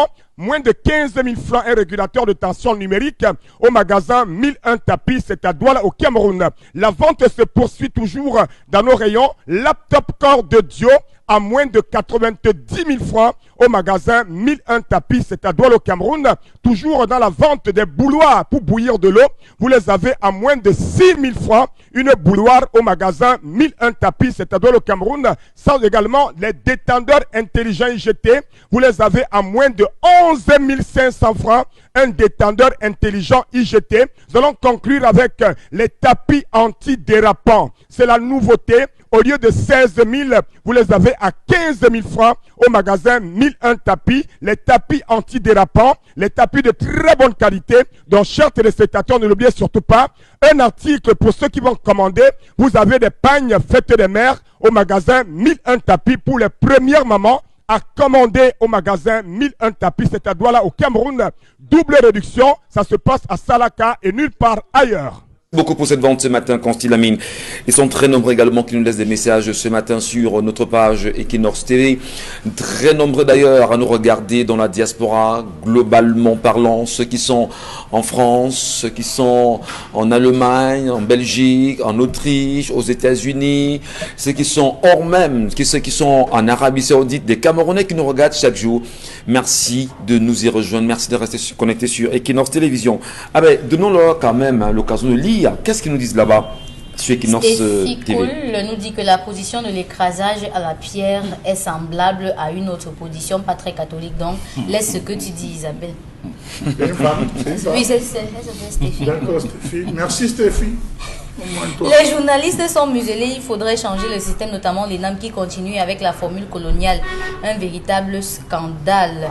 Les femmes, il faut préparer pour vos maris. Quand on ne connaît pas, on apprend. Adèle Meignet qui écrit ce matin. Un autre message. Moi, j'aime particulièrement la pierre à écraser. Ça donne un bon goût différent. Lol, que ça fait tomber les seins, les féministes. Oui, même le goût, c'est même là où on écrase le poivre. Attendez qu'on lise au moins ces Camerounais. Poivre, piment, allons-y, sur la même pierre. Le thème du jour semble tirer du vécu d'Isabelle et elle en profite pour passer le message à son mari. Tatiana Clara. Non, c'est les recettes de mets sont sur YouTube. S'y référer pour apprendre à cuisiner pour celles qui ne savent pas le faire. Sylvie Fongan Maledji qui écrit c'est vrai que ce que Michel dit, mon papa a eu le même problème avec les pépins de piment. Tatiana Clara. Isabelle, tu discutes même quoi? Que cette femme cuisine et que sa famille aime ce que sa famille aime. Et si elle ne connaît pas, elle apprend. C'est tout. Sorel Atata. Le drame, c'est que ces femmes ont cette particularité-là, monsieur Michel Ngacho. Ça me revient depuis qu'elle parle, depuis que Karine Santia parle. Vous avez des femmes, lorsqu'elles sont enceintes, elles ont le goût de ces repas-là. C'est-à-dire, elle est dans sa grossesse, je veux le héros. Parce que c'est vous qu'elle porte en elle. Parce que c'est vous qu'elle porte en elle. Elle obtient de subir ça. Elle est dans sa grossesse. À 3 heures, tu es en train de manger le macabre. Le concha. Avec le nollet dedans. Maman, tu demandes des mecs que tu ne prépares pas. C'est l'enfant. Le message. Le message. Mais laissez, il avait parlé de son point de vue. Aïe, aïe, aïe. Oh, son frère. C'est l'enfant qui demande. C'est l'enfant. Je vais les pompiler. Tu prépares souvent ça. Isabelle, la cuisine, c'est pour la femme de maison. Les câlins et autres, c'est pour la njomba. Ne confonds pas. Ah bon? Quand ma grand-mère écrasait sur la pierre, mon grand-père écrasait. Ah non, mais on lit pas ça. Allez, soyez assez respectueux. Je vous en prie. Hein. C'est aujourd'hui que je comprends que c'est une mascarade sur... non, on va pas lire le message de Roland. C'est pour cette raison que les Camers qui ont épousé les Européennes sont toujours dehors pour 2 choses. Premièrement, la nourriture et le sexe. Antoinette Mani. Une femme, c'est le ventre et le bas-ventre. Alors, elle a intérêt d'apprendre à faire la cuisine pour sa famille. Isabelle n'exagère pas, on assume l'handicap quand on ne peut pas y remédier. Mais dans le cas de la cuisine, c'est remédiable car ça s'apprend. Imagine ton fils soit plus tard mal nourri par sa femme. Voilà. Une femme mariée doit savoir cuisiner. Si elle ne connaît pas, elle apprend. Point final. Nina Feudio depuis Makepe Misoke. Voilà, merci beaucoup Karine. Hein. Ben, écoutez, on sort du sujet, je vous en prie. On va rentrer rapidement dans la revue des réseaux sociaux. Isabelle Carozepet, tout en saluant toutes nos sœurs ce matin qui ne connaissent pas comment faire la cuisine. N'ayez pas honte les filles, allez justement apprendre. Demandez à la tantine. Ouais. Vraiment, je ne connais pas comment ça se passe tantine. Ça se passe comment, elle vous donnera des recettes, elle vous donnera les techniques. Et n'oubliez pas filles, n'oubliez pas nos sœurs, que vous irez en mariage, ou si vous êtes déjà en mariage, supprenez toujours votre mari, votre amant, votre conjoint avec un plat fait autrement. Parce que l'homme, il aime bien manger autrement. Et quand on mange ce qui nous ressemble, c'est toujours bien. Attendez, quand on ira en tourisme, on mangera ce qui ressemble à ceux d'ailleurs. C'est un avis. Merci beaucoup. Allez, la revue des réseaux sociaux, Isabelle Carozepet, sortez du sujet, je vous en prie. Laissez les organes, je vous en prie. Allez, on poursuit l'émission. Qu'est-ce qui se passe sur la toile, Isabelle? Oui, sur la toile, c'est plutôt des notes tristes, ça il faut le dire, avec justement cet autre accident encore auquel on a malheureusement eu droit hier du côté bien évidemment de la falaise de Tchonk. Les images qui sont bel et bien atroces, insupportables, insoutenables à la limite, des familles qui se retrouvent encore aujourd'hui bien évidemment endeuillées. On parle jusqu'ici pour certains de 5 morts, pour d'autres bien plus, justement à l'origine de cette collision qu'on a donc pu avoir de ce côté-là. Vous pouvez donc voir vous-même l'état du véhicule qui traduit à suffire la violence du choc et à l'origine de ce drame qui impliquait donc un véhicule coaster immatriculé CH 003677 parti du département de Bamboutos, une défection du système de freinage. Une défection du système de freinage. Donc, vraiment, c'est le bilan. Jusqu'ici, on peut le dire aussi provisoire parce que des morts, on en a, des blessés, on en a relevé autant. Et justement, on parlait de ce que l'état, justement, était tellement critique. L'état de ces personnes qui sont sorties de là avec des blessés était tellement critique. On espère que ce bilan ne va pas s'alourdir concernant, bien évidemment, le nombre de décès. Et on n'est pas on n'a pas encore fini de pleurer ces 55 personnes qui ont perdu la vie toujours au même endroit, précisément au même endroit justement, où il y avait encore la plaque, ici 55 morts, aujourd'hui encore des morts sur la falaise de Tchon. Que faut-il faire pour mettre fin à ce carnage? Peut-être cette fois-ci pour la Tangandji, il va y mettre ici 60 morts. Parce que là, on est passé de 55 à 60 aujourd'hui avec un autre accident. Chalamel, vous permettez qu'on évolue bien évidemment. On vous entend, on vous donnera la parole. Et en 1 minute justement, vous allez réagir. Mais dire aussi notre indignation en tant que journaliste, en tant que Camerounais, en tant que citoyen, sur ce qui s'est passé effectivement à la falaise de Tchon. Comment peut-on comprendre aujourd'hui que des Camerounais, qui sont pour la plupart des chauffeurs, des conducteurs, des coasters, choisissent de faire ce qu'on appelle le ramassage en cours de route et avec un coaster qui n'a pas effectué sa visite technique aujourd'hui? Où en sommes-nous véritablement? 5 autres morts et une vingtaine de blessés pour ce qui est encore des informations, dit-on, officielles. Qu'est-ce qui se passe exactement au Cameroun? Charles Membatou, vous croyez qu'il faut porter plainte au gouvernement?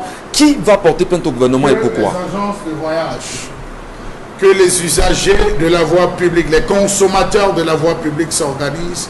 Je suis prêt même moi-même à les accompagner, M. Michel Ngacho, parce que usagers, je dis on porte plainte au gouvernement. C'est pas normal que les axes ne soient pas éclairés, M. Michel Ngacho.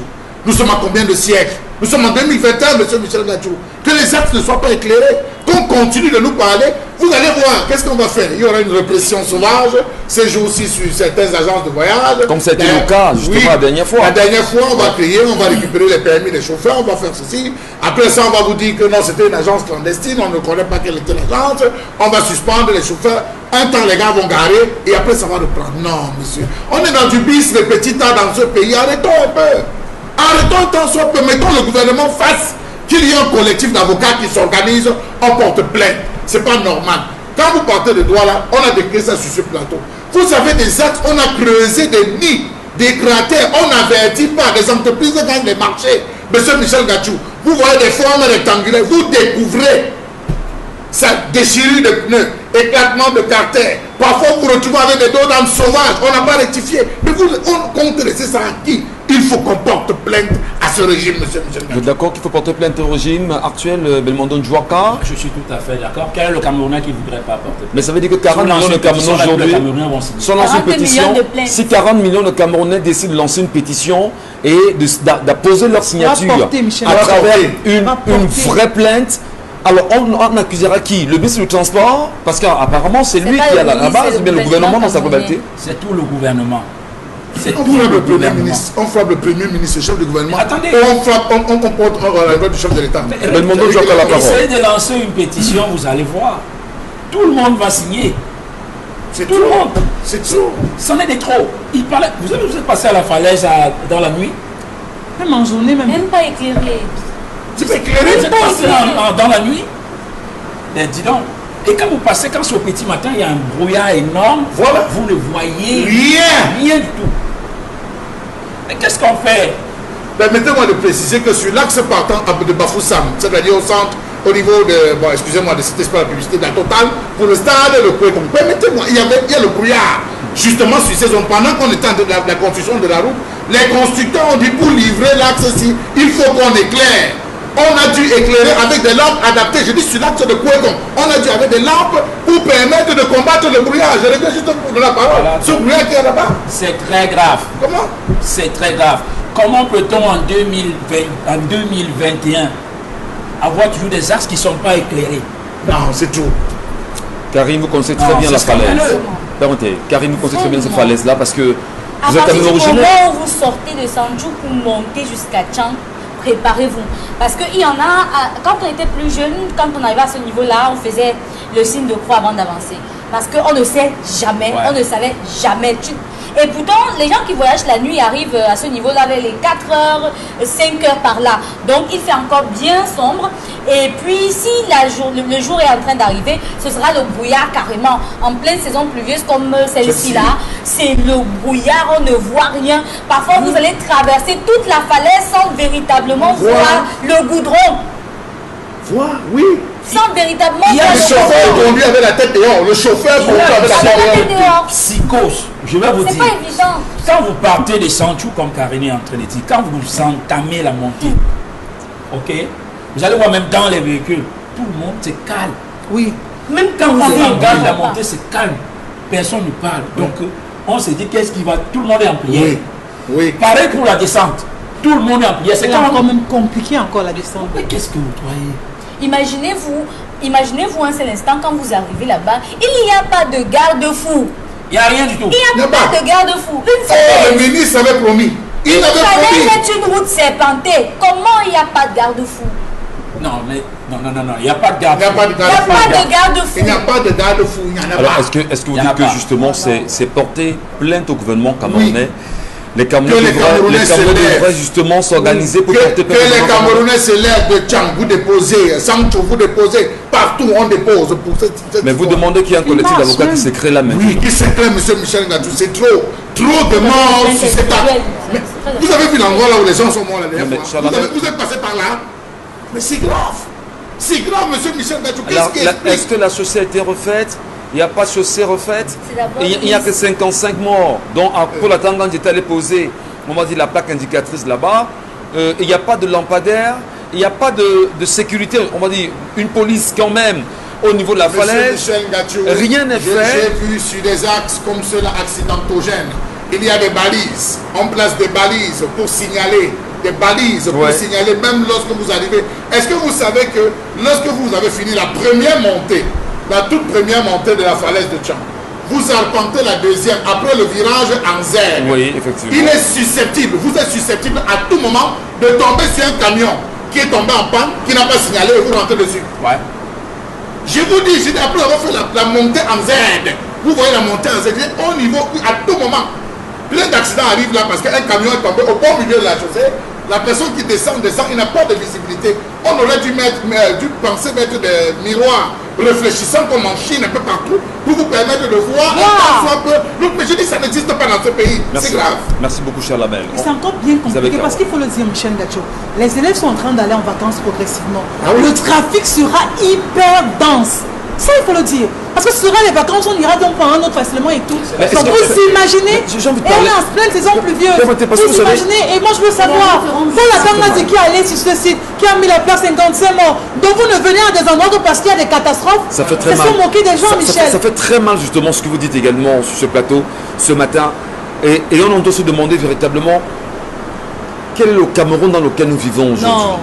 Quel est le Cameroun dont les Camerounais disent, on vit dans des quel est ce Cameroun où en 2018 des gens ont dit avoir gagné des élections à 71% et dont on voit encore les résultats qui sont énervants aujourd'hui. Qu'est-ce que le Camerounais peut faire pour sanctionner le gouvernement camerounais et le ramener à l'ordre en lui rappelant que monsieur les gouvernants, vous travaillez pour le peuple et non pour vous?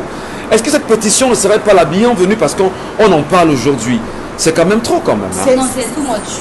C'est trop, c'est difficile à digérer. Imaginez-vous, Michel, quand vous appelez pour dire votre maman est décédée. Décédée comment? À cause d'un accident à la fin. Imaginez un frère, un père, un mari. Et la grande sœur qui sortaient d'enterrer leur maman. Ils sortaient d'enterrer leur maman. Ils sont partis. Ça fait seulement 6 mois pour aller nettoyer. Ils sont restés là-bas. C'est toute la famille qui est partie. Vous faites comment? Comment est-ce qu'on vit? On vous parle des tensions. Mais il y a tellement de choses qui augmentent la tension, la frustration, les douleurs des Camerounais au niveau. Et rien n'est fait pour essayer d'apaiser. Là où ça a brûlé, on n'a pas aménagé. Merci.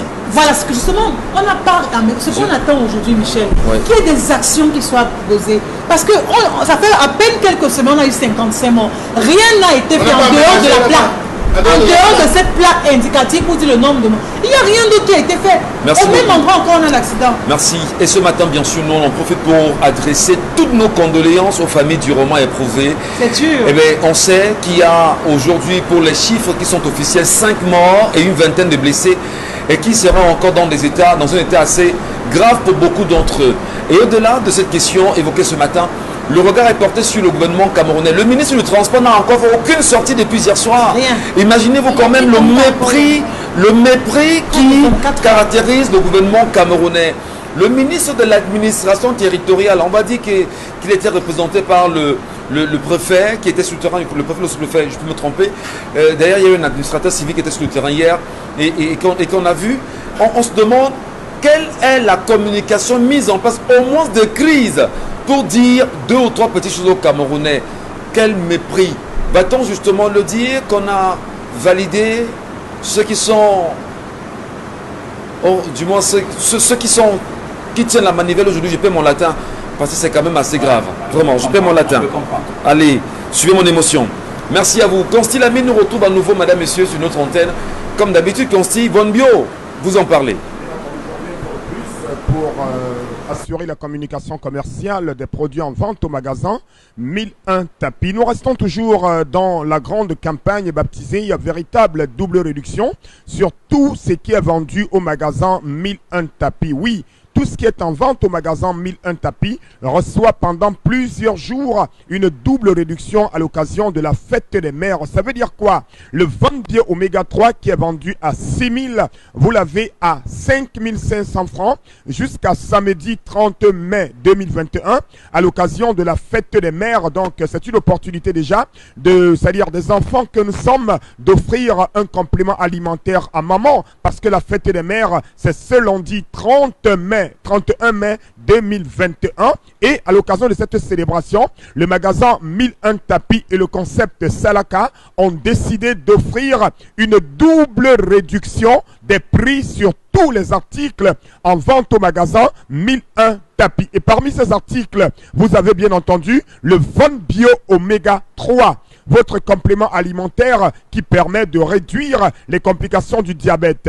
Le Van-Bio Oméga 3 permet d'assouplir vos articulations. Le Van-Bio Oméga 3 permet également de réguler le taux de cholestérol dans le sang. Le Van-Bio Oméga 3 permet également de nous prévenir contre les AVC et plusieurs autres maladies. Donc ceux qui me regardent en ce moment, quelle que soit la ville, quel que soit le pays, quel que soit le quartier, quel que soit le village, c'est donc l'occasion plus que jamais de profiter de cette double réduction pour acheter une boîte de Van-Bio Oméga 3 au prix de 5 500 francs. C'est une boîte de 30 gélules. Vous l'avez donc à 5 500 jusqu'au samedi 30 mai 2021 du côté bien sûr du magasin 1001 tapis. C'est à Douala au Cameroun. À côté bien sûr du Van-Bio Oméga 3, on parle également des laits de toilette pour diabétiques. C'est un lait de toilette qui permet d'embellir et de protéger la peau des diabétiques. Alors je recommande vivement ce lait de toilette à tous les diabétiques qui nous regardent en ce moment. Le prix de promotion est de 6 000, mais le prix de la double réduction à l'occasion de la fête des mères est de 5 500 francs. Votre lait de toilette pour diabétiques, toujours en vente au magasin 1001 tapis, c'est à Douala au Cameroun. Nous allons revenir rapidement sur les modalités de livraison, les modalités de commande pour ceux qui nous regardent au quotidien et qui ont besoin de commander un article au magasin 1001 tapis, que ce soit le Van-Bio Oméga 3, que ce soit le Van-Bio Lotion, que ce soit n'importe quel article qui est en vente au magasin 1001 tapis. Il suffira tout simplement de nous appeler à nos numéros de téléphone et de passer votre commande. Nous livrons dans tout le Cameroun et dans certains pays africains. On a des représentants dans certaines villes du Cameroun, telles qu'à l'ouest, à Yaoundé et dans le septentrion. On a des représentants de ce côté-là. Et ceux qui ont besoin de venir directement au magasin 1001 tapis, nous sommes situés à Douala au Cameroun et nous sommes ouverts de lundi à samedi. Nous allons conclure cette vente de ce matin par la présentation une fois de plus de cette pommade. Regardez-la très bien, identifiez-la, filmez la pommade à travers bien sûr l'écran. C'est une pommade 100% naturelle. Elle combat, elle permet d'éradiquer totalement les hémorroïdes. Vous l'avez en vente au magasin 1001 tapis. Elle est également en pleine promotion du côté bien sûr du magasin 1001 tapis. Elle est 100% naturelle. Elle est de très bonne qualité. Elle permet d'éradiquer totalement les hémorroïdes. Elle est donc en vente au magasin 1001 tapis qui est situé à Douala au Cameroun. Faites confiance au concept Salaka. C'est la qualité, les meilleurs prix et surtout la garantie. Merci et bonne fête des mères par anticipation à toutes les mamans. Saluons Consilamé, nous saluons également ces Camerounais nombreux.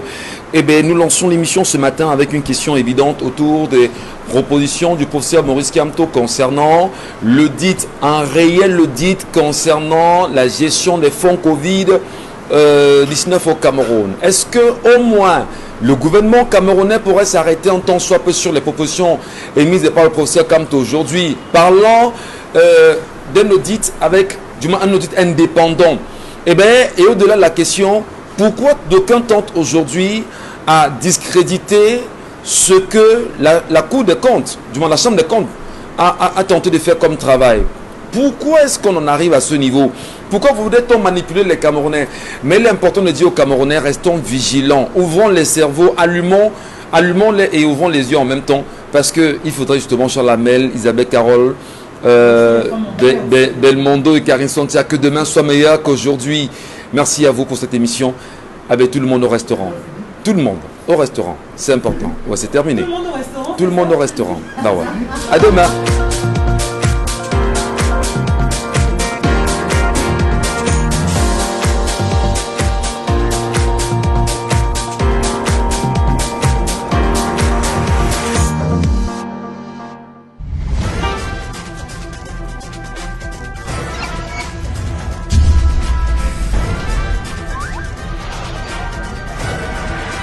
Equinox Télévision, au-delà de l'image, nous rendons compte.